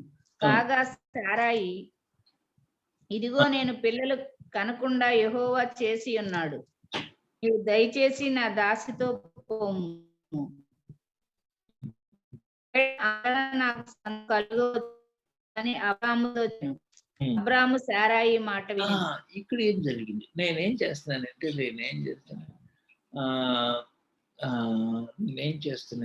The failures in the family of Abraham, అది ఈరోజు నా టాపిక్.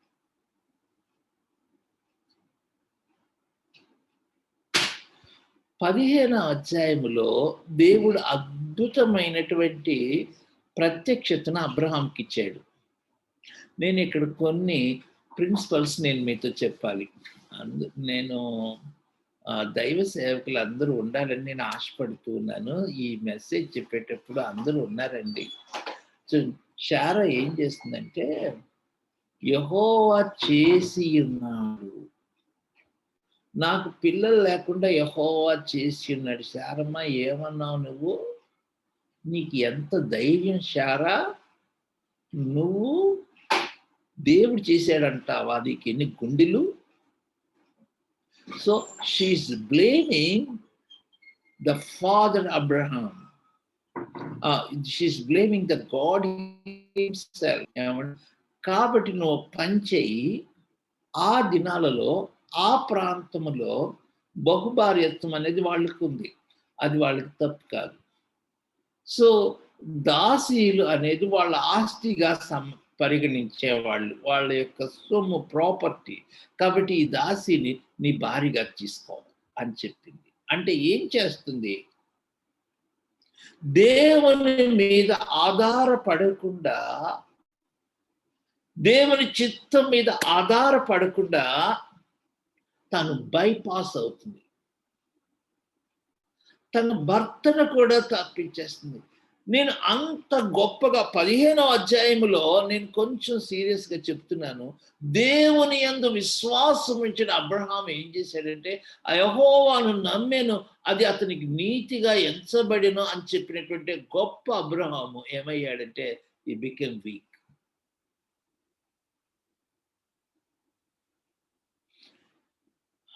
కొంతమంది దైవ సేవకులు అన్నారు, మీరు నన్ను అపార్థం చేసుకోబోకండి, ఇట్లాంటి చెప్తే బాగానే ఉంటారంట అయ్యగారు వాళ్ళు. Don't misunderstand. మొత్తానికి విన్నాడు, ఆగని పెళ్లి చేసుకున్నాడు. మళ్ళీ దేర్ ప్రాబ్లం వచ్చింది. నేను ఆలోచిస్తున్నాను, అబ్రహాం శారాలు పోట్లాడుకోవాలా?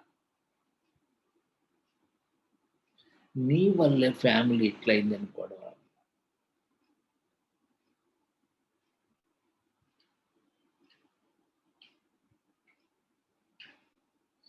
చాలాసార్లు పాస్టర్ అమ్మగారు చాలా కాన్ఫ్లిక్ట్లోకి వెళ్ళేటువంటి పరిస్థితులు ఉంటాయి.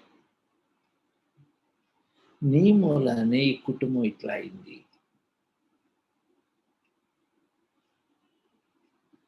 నువ్వు పలానా టైంలో ఇట్లా చేసావు, ఇట్లా చెప్పావు, అందుకనే ఐగుప్తులో మనకి సమస్యలు వచ్చినాయి. She's not blaming her husband, but he's not blaming his wife. నేను ఇక్కడ ఏం చెప్పాలనుకుంటున్నాను, మీరు కొన్ని ప్రిన్సిపల్స్ రాసుకోండి. ప్రిన్సిపల్ నెంబర్ 1, నేను ఒక ఆశీర్వాదకరమైనటువంటి కుటుంబానికి ఉండేటువంటి కొన్ని రహస్యాలు చెప్తాను. ప్రిన్సిపల్ నెంబర్ 1, నీ భర్తను నిందించకు దాంట్లోనే, లేక నీ భార్యను నిందించబాక. Don't blame your wife, don't blame your husband. This first principle. నువ్వు ఎప్పుడైతే నిందించావో ఏం జరుగుద్దో తెలుసా? నీవు అపవాదికి తావిస్తావు. This is very very essential. నేను 16వ అధ్యాయము 21వ అధ్యాయం నేను మీతో చెప్పాలని నేను ఆలోచిస్తున్నాను. నా బుర్ర చాలా వేడెక్కిపోయింది. నేను గత రాత్రి సరిగ్గా నిద్రపోలేదు. తెల్లవారుజామునే లేచాను. ఇందాక మధ్యాహ్నం లేట్గా కాసేపు పండుకున్నాను. నేను లేవలేకపోయాను. పరిశుద్ధాత్మ దేవుడు నాతో మాట్లాడుతూ ఉన్నాడు.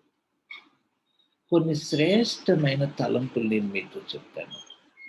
ఈ మాటలు, ఈ ఆది కాండంలో ఉన్న మాటలు నూతన నిబంధనలో ఎట్లా అప్లై చేసుకోవచ్చో చెప్తాను. ద ప్రిన్సిపల్ నెంబర్ 1, చాలాసార్లు దైవ సేవకుని కుటుంబంలో జరిగేటువంటి పెద్ద పొరపాటు ఏంటో తెలుసా?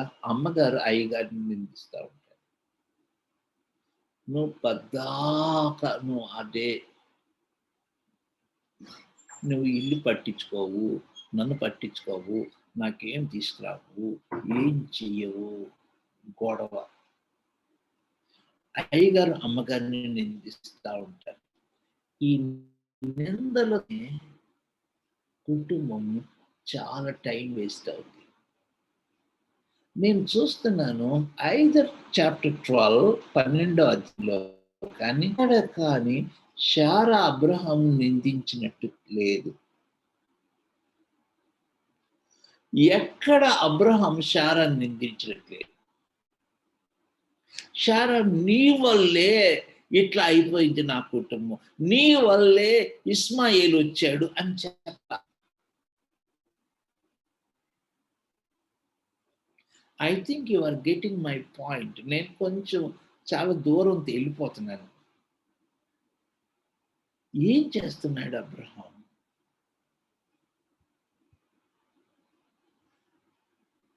నేను ఆలోచిస్తున్నాను, శారమ్మ ఎలా ఉంది? ఒకవేళ నీ కుటుంబంలో ఏదైనా మిస్అండర్స్టాండింగ్ వచ్చిందనుకో, how do you handle that? నీ భర్తను నిందించవద్దు, నీ భార్యను నిందించవద్దు. ఇది principle number 1. Then principle number 2, నీ భర్తను లేక నీ భార్యను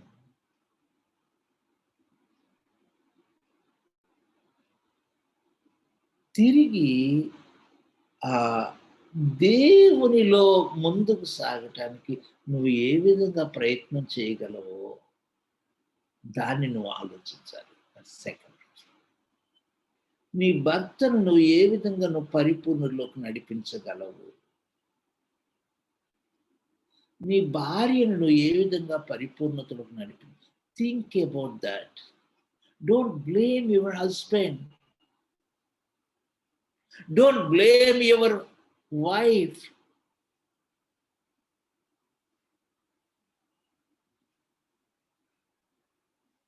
ఇది దైవ సేవకుని కుటుంబంలో, విశ్వాస కుటుంబంలో ఉన్న విషయం. నేను 2 విషయాలు నేను ఇక్కడ మీతో చెప్పి నేను ముందుకు వస్తాను. ఇక్కడ అబ్రహాం కుటుంబంలో ఉన్నటువంటి కొన్ని అద్భుతమైనటువంటి విషయాలు నేను మీతో చెప్తాను. నేను తెనాలి అవతల ఒక దూరంగా ఒక ఊరిలో వాక్యం చెప్పడానికి వెళ్ళాను. వెళ్ళినప్పుడు ఏం జరిగిందంటే నాకు ముందు ఒక సహోదరుడు సాక్ష్యం చెప్పడానికి నిలబడ్డాడు. ఆ సహోదరుడు ఎవరై అంటే ఒక భయంకరమైన రౌడీ. విజయవాడలో రంగా బ్యాచ్‌లో ఉండేవాడట. రంగా బ్యాచ్‌లో రంగా గారికి రైట్ హ్యాండ్. తను నిలబడి ఏడుస్తూ అన్నాడు, నేను చాలా మంది కాళ్ళు చేతులు తీసేశాను అన్నాడు. నేను చేయని ఘోరమైన పనులంటూ ఏమీ లేవు. నేను చాలా భయంకరమైన వ్యక్తిని. నా భార్య ఎముకలన్నీ ఎరగొట్టేశాను. ఒక్కటి ఎరగకుండా ఉన్న ఎముక ఒక్కటి కూడా లేదు అన్నాడు. ఆ తర్వాత ఇంకేమన్నాడంటే, నా భార్య నాకు భార్య కాదు, నాకు ఆమె తల్లి అన్నాడు. ఇంకేమన్నాడంటే తను నిలబడి, నా భార్య లాంటి తల్లులు ఇక్కడ ఎవరైనా ఉన్నారా అని ఛాలెంజ్ చేశాడు. చేసి ఏమన్నాడంటే, నా భార్య ప్రతి నైట్ ఏడుస్తూ ప్రార్థన చేసేది. She is the wonderful mother. ఆమె కన్నీటి ద్వారా నేను రక్షణ పొందాను. నేను ఆ మాట అతను ఆ సహోదరుడు సాక్ష్యం చెప్పిన తర్వాత నేను వాక్యం చెప్పాలి. నేను చాలా సంతోషించాను. ప్రియ భార్యలారా, నేను మిమ్మల్ని ఒక మాట, నీ భర్త లోపాలు వెతుకుతూ నీ భర్తను మరి ఏ విధంగా ఖండించాలో, ఏ విధంగా బ్లేమ్ చేయాలో అనేది చూస్తూ ఉన్నావా, లేక నీ భర్త కొరకు నువ్వు ప్రార్థన చేయగలవు? అది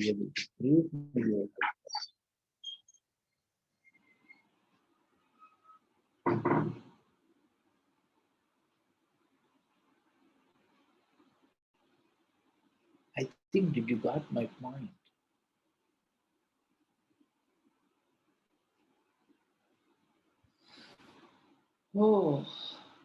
ప్రియ భర్తలారా, నేను మీ దగ్గరికి వస్తాను. Are you blaming your wifes?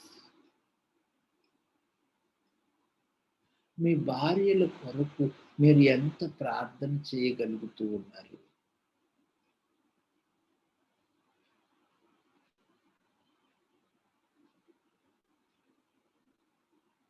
మీ భార్యలను దేవునిలో నడిపించుకోవటానికి మీరు ఎంతవరకు త్యాగం చేయగలుగుతున్నారు?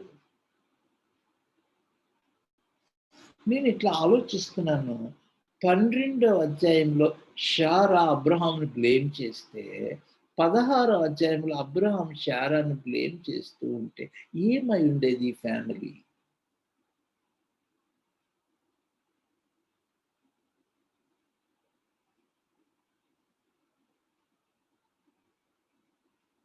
నీ మూలానే ఈ హాగరు మన ఇంట్లోకి వచ్చింది, నీ మూలానే ఇష్మాయేలు వచ్చాడు, నీవు నన్ను నాశనం చేసావు అని ఒకవేళ అని అక్కడే ఉంటే ఏమయ్యేది?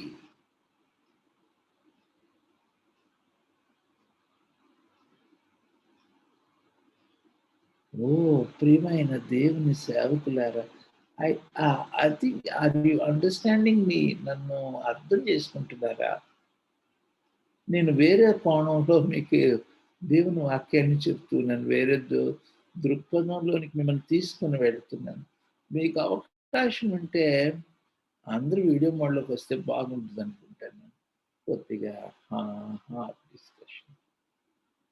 రాత్రి దేవుడు మాట్లాడుతున్నాడు. మళ్ళీ ఆ తర్వాత కిందకు వస్తే షారా 16వ అధ్యాయం పరిస్థితి ఇది. ఓకే, 16వ అధ్యాయం తర్వాత 21వ అధ్యాయం. 21వ అధ్యాయంలో దేవుడు షారాకు కుమారుడిని ఇస్తున్నాడు, ఇస్సాకుని. సో నేను ఆ వాక్య భాగాన్ని వివరాల్లోకి నేను వెళ్ళను. ఏమైంది? హాగరు కుమారుడు ఇస్మాయేలు షారాకు దేవుడిచ్చిన కుమారుడు ఇస్సాకుని హేళన చేస్తూ ఉన్నాడు, ఎగతాళి చేస్తూ ఉన్నాడు. అప్పుడు షారా ఏమంటుందంటే, అప్పుడు ద డిఫికల్ట్కి ఆ కుటుంబంలో ఒక భయంకరమైన కష్టం వచ్చింది. శారా అంటుంది, ఈ దాసిని దాసి కుమారుని ఎల్లగొట్టు అంటుంది. Abraham is now in a very critical condition. ఏం చేయాలి? This is a crucial condition.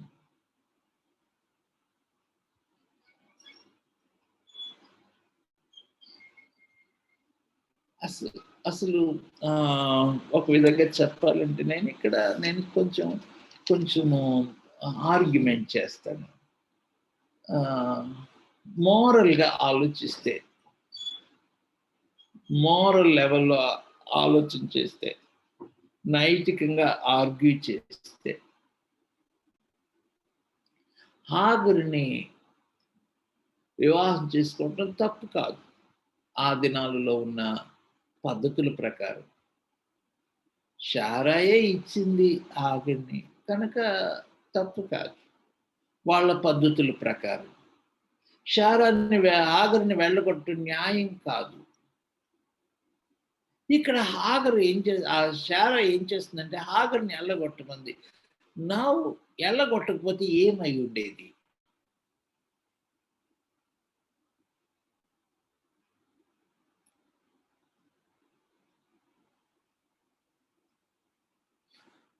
నేను మళ్ళా చెబుతున్నాను, నేను వాదించే విధానం వేరుగా ఉంది. మోరల్గా కరెక్ట్. ఆ దినాల్లో ఉన్నటువంటి ఆచార పద్ధతి ప్రకారం ఇట్స్ కరెక్ట్. ఎల్లగొట్టడానికి వీలు లేదు. అయితే ఏం చెయ్యాలి? ఇస్మాయిల్ అంటే భయంకరమైన ప్రేమ అబ్రహాంకి. What to do?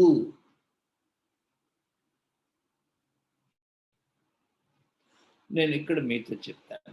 Principal number 1 మీరు రాస్తుంది. Don't blame each other. మొదటి, నీ భర్తను కానీ నీ భార్యను కానీ నిందించబాక.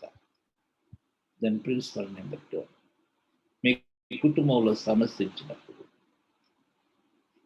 కష్టమైన నష్టమైన దేవుని మాటకి లోబడి. Principle number 2, obey to the voice of God. భయంకరమైన కష్టమైన దేవుని మాటకి లోబడి.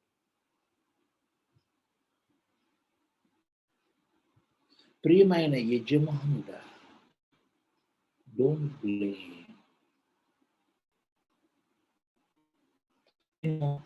నా ధ్యానంలో కొంచెం ఉన్నతమైన మెట్టులోకి మిమ్మల్ని తీసుకువస్తుంది. ప్రభువా, మీరు బ్లేమ్ చేసుకుంటూ ఉంటే మీ కుటుంబం ఎన్నడూ ముందుకు సాగదు. ఎన్నడూ మీ కుటుంబం ఆశీర్వాద స్థితిలో ఉన్నతమైన మెట్టుకు వెళ్ళదు. చూడు, నీ భర్త తప్పు చేశాడు అని అంటే, నీ భార్య తప్పు చేసిందంటే 100% ఆయనది కాదు, 100% ఆమెది కాదు. అది నేను తప్పంటే మీరు ఇంకొక రకంగా అనుకోబాకండి, నన్ను అపార్థం చేసుకోబాకండి. ఇంట్లో ఏదో ప్రాబ్లం వచ్చింది, అది ఫిజికల్గానే కావచ్చు. చూడండి, ఒకవేళ నీ భర్తది 70% ఉంటే నీది 30% ఉంటుంది. నీది 70% ఉంటే ఆయనది 30% ఉంటుంది. అంటే నీ వంతు కూడా ఉంటుంది ఇద్దరు తప్పు చేయటానికి. చారం ఒక్కతే చేసిందా తప్పు? అయ్యగారు ఏం చేయలేదా? అయ్యగారు పర్సంటేజ్ కూడా ఉంది. నీ పర్సంటేజ్ నువ్వు ఒప్పుకో. Don't blame your wife. Don't blame your husband.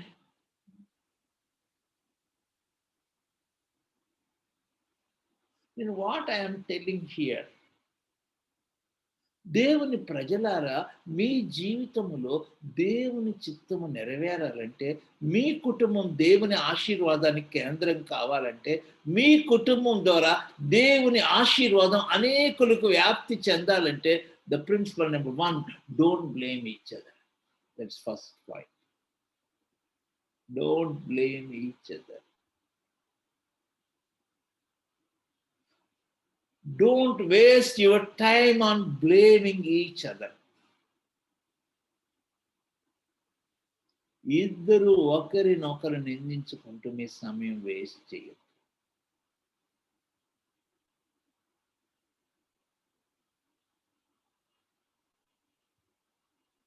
Then second point, ఇద్దరు కలిసి ఏం చేయాలంటే, దేవా మాతో ఏం మాట్లాడుతున్నారు, Lord help me to obey to that. దేవాన్ని మాటకు లోబడి.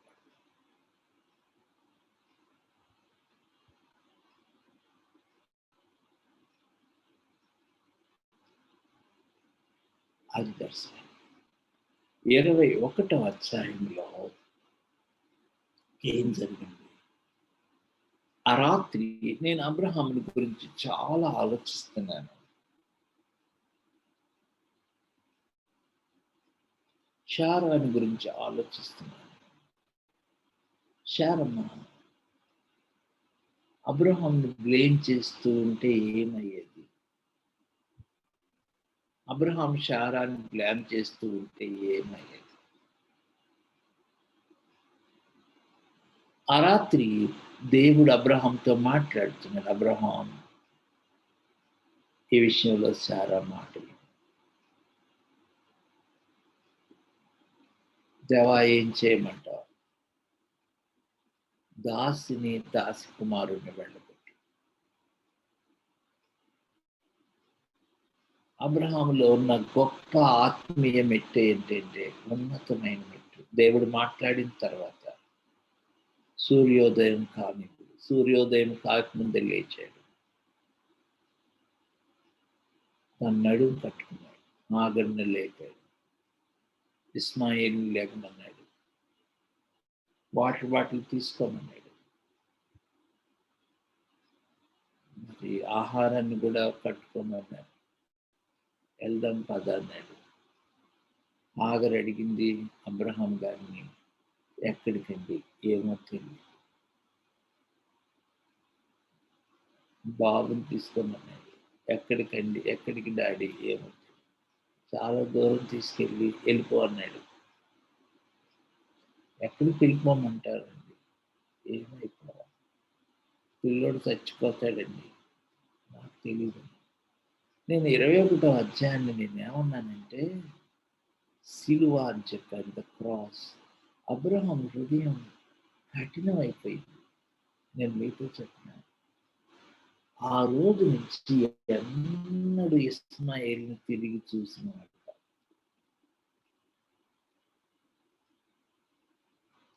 సో నేను రెండవది చూడండి, మీ కుటుంబం దీవెనకరంగా ఉండాలంటే మొదటి మాట, మీరు ఒకరినొకరు నిందించుకోండి. రెండవది మీ కుటుంబంలో వచ్చే ప్రతి సమస్యలో దేవుని స్వరం వినటానికి మీరు కనిపెట్టుకోండి. దాని మూడవది, మీకు ఎంత కష్టమైనా ఎంత దేవుడు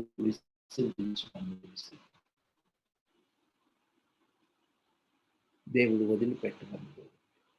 దట్స్ ద థర్డ్ స్టెప్.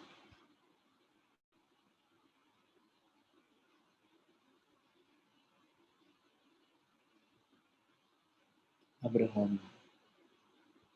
చాలా దూరం తీసుకెళ్ళాడు, ఇంకంతే వదిలిపెట్టాడు. దేవుని సేవకుడు, దేవునికి అయిష్టమైంది, దేవుని సేవకురాలా, దేవునికి అయిష్టమైంది నీలో ఉన్నట్లయితే దాన్ని విడిచిపెట్టినంత వరకు you cannot see the blessing of God. You never be a blessing to others. నీవు ఇతరులకు దీవెనకరంగా.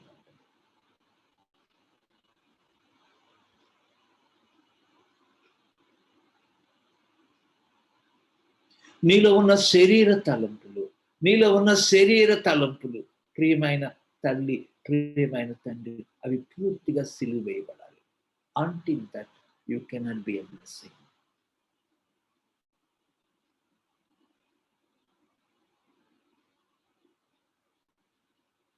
నేను ఇక్కడ ఏం చెప్తున్నాను, ఈ వాక్య భాగంలో నుండి నేను మిమ్మల్ని ఇక్కడ మొత్తం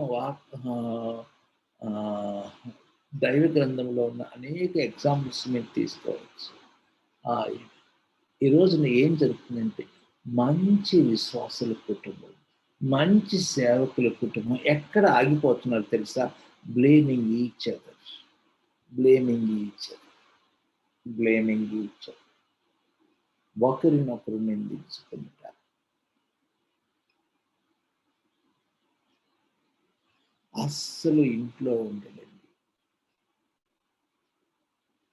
అస్సలు చెప్పిన మాట వినండి. అది బ్లేమింగ్.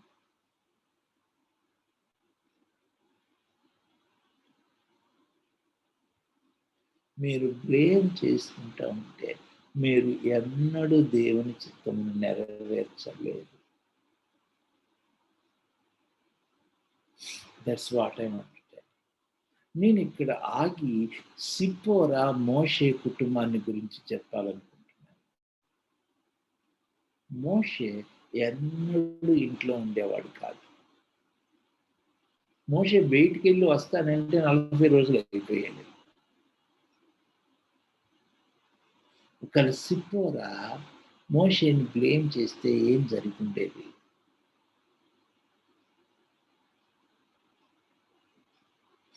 యు ఆర్ నాట్, నీవు దేవుని ఉద్దేశాన్ని నెరవేర్చలేదు.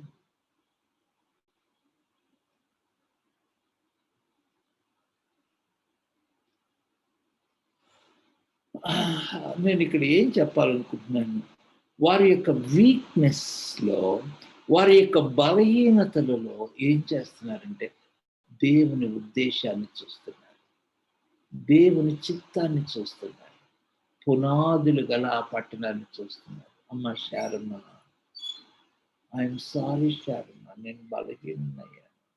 అయితే దేవుడు దేనికి శిల్పియు నిర్మాణకుడై ఉన్నాడో ఆ పునాదులు గల పట్టణం కొరకు మనం ప్రయాణం చేయాలి.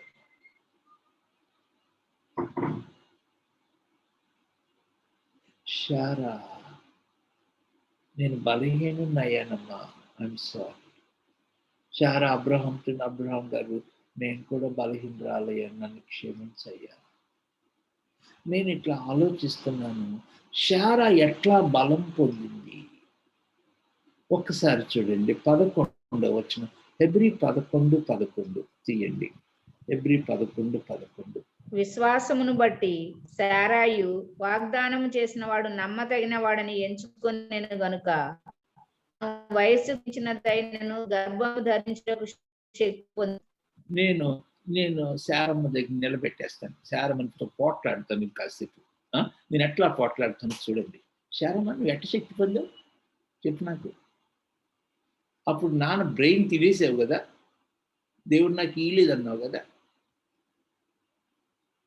దేవుడు నాకు కొడుకుని ఇయ్యలేదు, నాకు ఎవరిని ఇయ్యలేదు, దేవుడు నమ్ముకున్నావు, ఏం ప్రయోజనం అని నాన్నతో పోట్లాడావు కదా. పోట్లాడి అబ్రహాం గారి బుర్ర తినేసి ఆఖరు చేసుకున్న దాకా పీడించావు కదా, కుటుంబం అంతా చిచ్చు పెట్టింది నువ్వు కదా. శారా అంటే ఏమంటుంది? అమ్మ, I think you are getting my point. నేను ఎట్లా మాట్లాడుతున్నానో చూడండి. కొద్దిసేపు వాడుక భాషలో మాట్లాడేశాను. శారమ్మ, నువ్వేమన్నా 16వ వచనంలో దేవుడు నాకు కొడుకుని ఇయ్యలేదు. ఏమా, నేను నాకు ఒళ్ళు మండింది, నువ్వు దేవుడిని బ్లేమ్ చేస్తాను నువ్వు? అమ్మా చదవండి, 16వ వచనం చదవండి.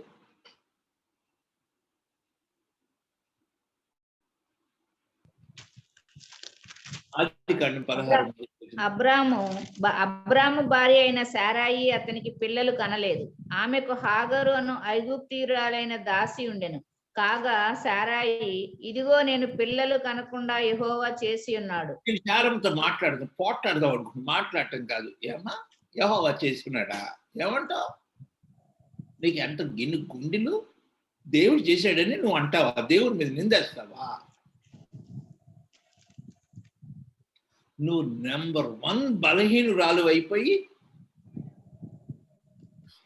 మా నాన్న అబ్రహాం గారికి బుర్ర తినేసి ఆగనిచ్చావు, అంత గందరగోళం చేసావు. కొద్దిసేపు నాన్న పక్షాన్ని మాట్లాడతాను చేసావు, మళ్ళీ ఇప్పుడు బలం ఎట్టు పొందావు? నేను మళ్ళా హెబ్రీ గ్రంథకర్త దగ్గరికి వస్తాను. హెబ్రీ గ్రంథకర్తతో మాట్లాడు. శారమ్మ ఎట్టు బలం పొందిందయ్యా? మళ్ళా 11వ వచనం చూడండి. హెబ్రీ 11:11. విశ్వాసమును బట్టి శారాయు వాగ్దానం చేసిన వాడు నమ్మతగిన వాడని ఎంచుకొని ఆగమ్మా, వాగ్దానం చేసిన వాడు నమ్మదగిన వాడని ఎప్పుడు అనుకుంది చెప్పండి శారమ్మ, చెప్పండి. అసలు శారమ్మలో విశ్వాసం ఉందా? నేను కంప్లీట్గా ఆపోజిట్ మాట్లాడుతున్నట్టున్నాను కదా. శారమ్మ నెంబర్ 1 అవిశ్వాసి అని చెప్పొచ్చు 16వ అధ్యాయం 1వ వచనం ప్రకారం. am I correct? మరి ఇక్కడ విశ్వాసం బట్టి బలం పొందిందని ఆయన ఎట్లా రాశాడు? That is a wonder. ఏం జరిగిందో చెప్తాను వినండి. 18వ అధ్యాయంలో దేవుడు అబ్రహాం ఇంటికి వచ్చాడు. నేను మళ్ళా శారమ్మ యొక్క గొప్పతనం చెప్తాను వినండి. శారమ్మ ఎంత గొప్ప తల్లి అంటే దేవునికి భోజనం పెట్టింది. అప్పుడు అన్నం పెట్టిన తర్వాత నేను మామూలు మన భాషలో మాట్లాడతాను లేండి, రొట్టెలు వెన్న అవన్నీ పెట్టింది. చక్కగా పెట్టిన తర్వాత అబ్రహాం తీసుకెళ్ళాడు. గుడారంలో శారమ్మ ఉంది. అప్పుడు దేవుడు అన్నాడు, శారాయి ఎక్కడ?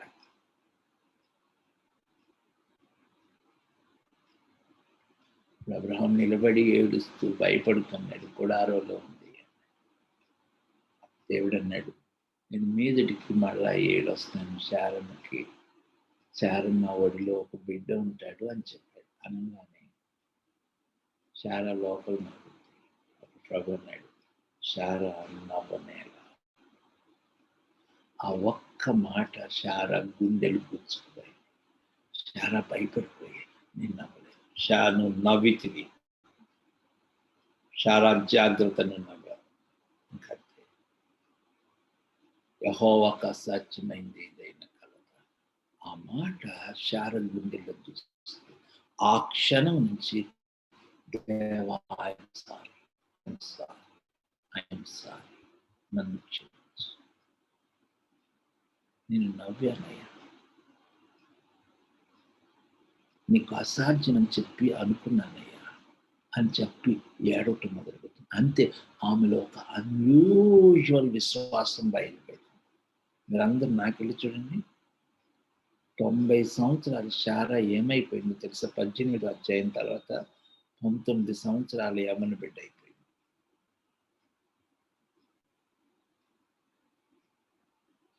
ఒక్కసారి ఆమెలో మార్పు వచ్చేసింది. నీ బలహీనతలో దేవుని స్వరం విను. Don't blame your wife, don't blame your husband.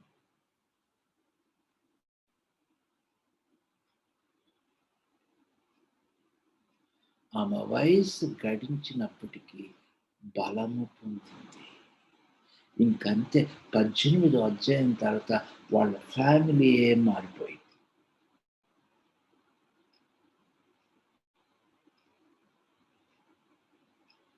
నేనేం చెప్తున్నాను? What I'm doing.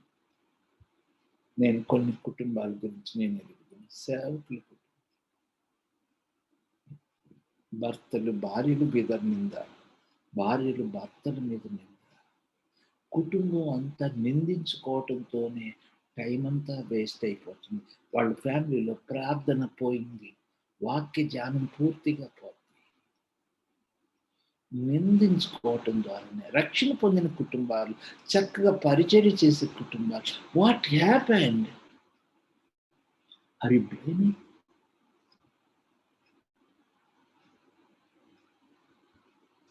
So principle number 1, don't blame each other. Principle number 2, మీ ప్రతి పరిస్థితిలో దేవుని స్వరం వినండి. Listen to the voice of God. Then 3వ ప్రిన్సిపల్, మీ కుటుంబంలో దేవునికి అయిష్టమైనవి కష్టమైనా సరే విసర్జించండి. కష్టమైన భర్తలారా, భార్యలారా, దేవుడు విసర్జించమన్నవి ఎంత కష్టమైనా విసర్జించండి.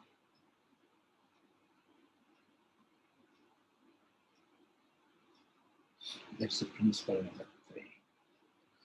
దెన్ అప్పుడు మీ కుటుంబం ఒక new ఫ్యామిలీగా start.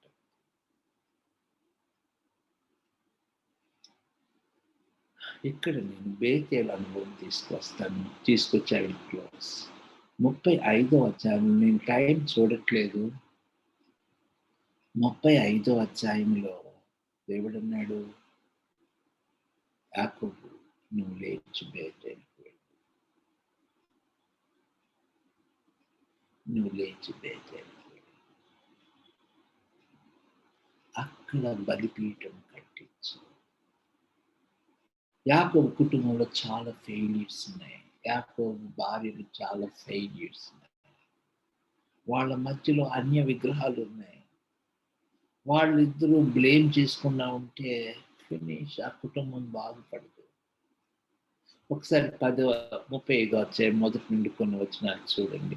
So will come back to మనం. దేవుడు యాకోబుతో, నీవు లేచి బేతేలునకు వెళ్ళి అక్కడ నివసించి నీ సహోదరుడైన ఏశావు ఎదుట నుండి నీవు పారిపోయినప్పుడు నీకు కనబడిన దేవునికి అక్కడ బలిపీఠమును కట్టుమని చెప్పగా, యాకోబు తన ఇంటి వారితోనూ తన యొద్దనున్న వారందరితోనూ మీ యొద్దనున్న అన్య దేవతలను పారవేసి మిమ్మును మీరు రుచిపరుచుకొని.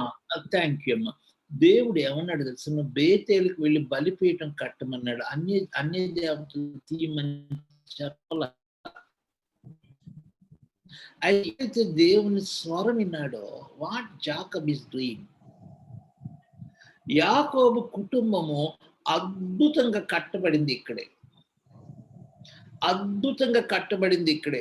యాకోబు కుటుంబం it is the failed family కింద లెక్క పెట్టవచ్చు. It's the failed, total failures. ఎందుకంటే సుక్కోతులో ఎక్కడైతే ఉన్నారో ఆ కుటుంబం ఫెయిల్ అయిపోయింది. యాకోబుకు పుట్టినటువంటి ఒకే ఒక కుమార్తె జీవితం సర్వనాశనం అయింది. యాకోబు యొక్క కుమారులు నరహంతకులు అయిపోయారు. ఆ సుక్కోతులో ఆ భయంకరమైన కన్నీరు, భయంకరమైన ఏడ్పు, the total failureness in their family. వాళ్ళు ఫెయిల్ అయిపోయిన స్థితిలో God is speaking with them. Jacob go to Bethel. బేతేలుకు వెళ్ళి అప్పుడు యాకోబు లేచి ఏడుస్తున్నాడు. తమ భార్యలను ఇద్దరు నిందించట్ల. భార్యలు యాకోబు నిందించడం, మీ వల్ల కుటుంబం ఇట్లా అయిపోయింది, ఎందుకు నీ ముఖం, దేవుని వాగ్దానం అన్నావు, దేవుని ఆశీర్వాదం అన్నావు, ఆశీర్వాదం లేదు, వాగ్దానం లేదు, అంత నాశనమే, కూతురు జీవితం పాడైపోయింది, పిల్లలు నరహంతకులు అయిపోయారు, ఏమిటి ఈ సేవ అని వాళ్ళు బ్లేమ్ చేయగా, ఇప్పుడు వాళ్ళు ఏం చేస్తున్నారో తెలుసా, తమ దగ్గర 20 years, more than 20 years దేవుని వాగ్దానం పొందినటువంటి యాకోబు ఫ్యామిలీలో అన్ని దేవతలు ఉన్నాయి, దేవునికి అయిష్టమైనవి ఉన్నాయి. భర్తలారా, భార్యలారా, is there anything that is against the will of God? మీ కుటుంబంలో దేవునికి చిత్తానికి అవిధేయకరమైన ఏవైనా, will you be able to remove that? వాళ్ళు తీసి యాకోబుకి అప్పగిస్తున్నారు. గడగడ గడగడ. మీతో చెప్పిన చిన్న మాట చెప్పేస్తున్నాను, మీరు నన్ను ఏమనుకోబాకండి. యాకోబుకి భార్యతో చెప్పే ధైర్యం లేదంట. అమ్మగారితో చెప్తే అన్నం పెట్టదేమోనని భయం. ఇది అమ్మాయి నీ దగ్గర అన్ని దేవతలను తీసేయంటే ఆ రాత్రి ఫాస్టింగ్ ఏమో. ఇక్కడ ధైర్యం తెచ్చేసుకొని మీ దగ్గర ఉన్న అన్ని దేవతలు తీసేయండి.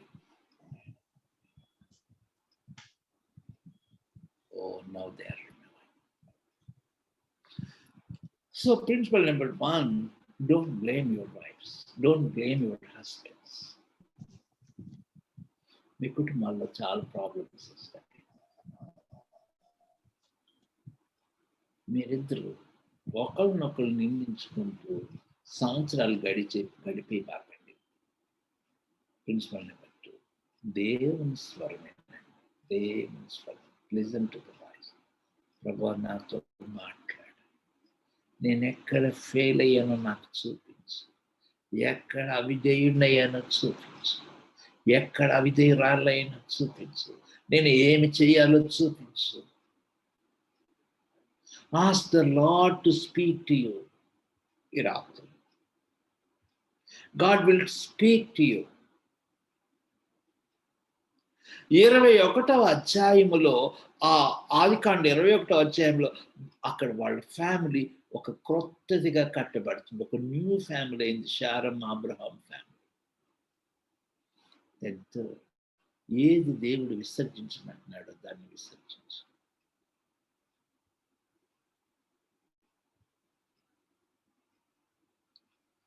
అబ్రహాం శారాలు ఇక్కడ క్రొత్త వ్యక్తులుగా అయిపోయారు 21వ అధ్యాయంలో. దెన్ 22వ అధ్యాయం అబ్రహాం మోరియా పర్వతం మీదకి ఎక్కుతున్నాడు.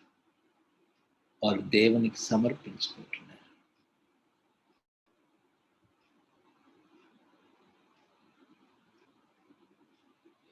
దేవుడు చెప్పిన మాట అబ్రహాం జీవితంలో నెరవేర్చాడు. నీ యందు భూమి మీద ఉన్న సమస్త జనాంగం, అబ్రహాం నీ కుటుంబం కాదు, అబ్రహాం నీ యందు భూమి మీద సమస్త ప్రియకులారా, మనం బలహీనం. అనేక విషయాల్లో మానవులుగా పరిపూర్ణులుగా ఉండలేకపోవచ్చు. There may be so many failures. నేను మీతో చెప్పండి, యాజ్ ఎ ఫ్యామిలీ చాలాసార్లు నువ్వు భార్యను దుఃఖ పెట్టవచ్చు, చాలాసార్లు నీ భర్తని నువ్వు దుఃఖ పెట్టవచ్చు. ఈ రాత్రి మీరిద్దరు ఒకరినొకరు క్షమాపణ అడుగుతుంటారు. Can you ask the forgiveness? ప్రభా మాతో మాట్లాడు, మేము ఎక్కడ ఫెయిల్ అయ్యాము, మీ వాక్యాన్ని గైకొని విషయంలో ఎక్కడ ఫెయిల్ అయ్యాము మాతో అడుగుతారు. మేమేమి సరి చేసుకోవాలో మాకు చూపించు ప్రభా అని అడుగుతారు. ఏ అన్య దేవతలు మాలో ఉన్నాయో ఏది తీసేయాలో మాకు చూపించు ప్రభా అని అడుగుతారా. దెన్ మేము బలిపీఠం ఎట్లా కట్టాలో మాకు నేర్పించాలి.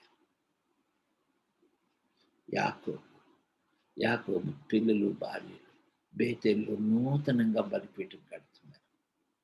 అప్పుడు అక్కడ అంటున్నాడు దేవుడు, నేను సర్వశక్తి కలుగుతాను. I will build your family. రాజులు నీ గర్భంలో నుంచి వస్తారు. I will bless you. Shall I close here? నేను మీ అందరికీ నా చేతులు జోడించి నేను వందనాలు చెప్పి క్లోజ్ చేయను. మీ కుటుంబాన్ని నూతనంగా స్టార్ట్ చేస్తారా? Don't blame each other. Listen to the voice of God. ప్రభు యొక్క స్వరం. ప్రభు, what is my failure? Ask God. నేను ఎక్కడ ఫెయిల్ అయిపోయాను, ఎక్కడ నేను సరి చేసుకోవాలి. నేను ఇట్లా రాసుకున్నాను, శారమ్మ భయంకరమైన అవిశ్వాసి అని చెప్పొచ్చు. నేను మామూలు సైకలాజికల్గా చెప్తున్నాను. యెహోవా చేసి ఉన్నాడు అనింది. దేవుడు నాకు పిల్లలు కనకుండా చేశాడు అని చెప్పింది. నేను అంటాను, అమ్మ నువ్వు అవిశ్వాసివేనా అంటే అంటుంది, బాబు కొడుక నేను అవిశ్వాసనే నాన్న. అది దేవుని మాట నన్ను విశ్వాసిగా మార్చింది. నేను బలం పొందాను, నేను దేవుని మాట విన్నాను.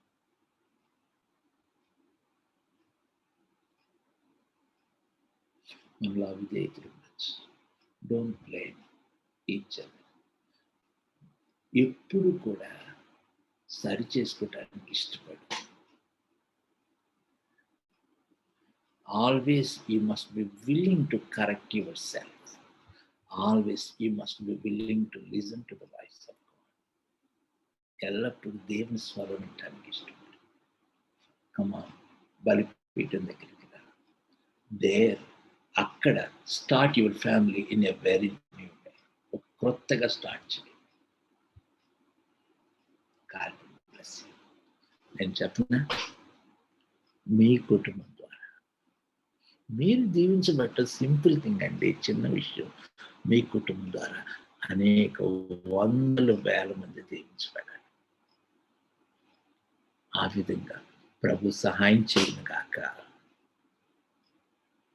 ఆమేన్. దేవుడు మిమ్మల్ని బహుగా ఆశీర్వదించి అనేకులకు ఆశీర్వాద కారణంగా చెయ్యును కాక. దేవుడు తన మాటలు దీవించుగాక. థ్యాంక్ యూ అయ్యా, కొద్దిసేపు నడిపిస్తారా ప్రార్థనలో. Thank you so much. Right. శ్రేష్టమైన వాక్యాన్ని అందించిన అయ్యగారికి హృదయపూర్వక వందనాలు. ఒక చిన్న ప్రార్థన చేద్దాం, తర్వాత కాలబనకు సమయం ఇద్దాం. మనం ముగించుకుందాం త్వరగానే. దయచేసి ఎవరు కూడా ఎగ్జిట్ అవ్వద్దు.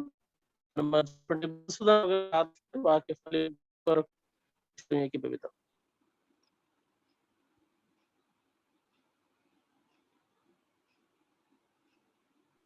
మధుసూదన్ గారు సిబిసి హైదరాబాద్ లో ఉన్నటువంటి దేవునికి దాసులు ప్రార్థన చేస్తారు. తెచ్చి అందరం ఏకీభవిద్దాం.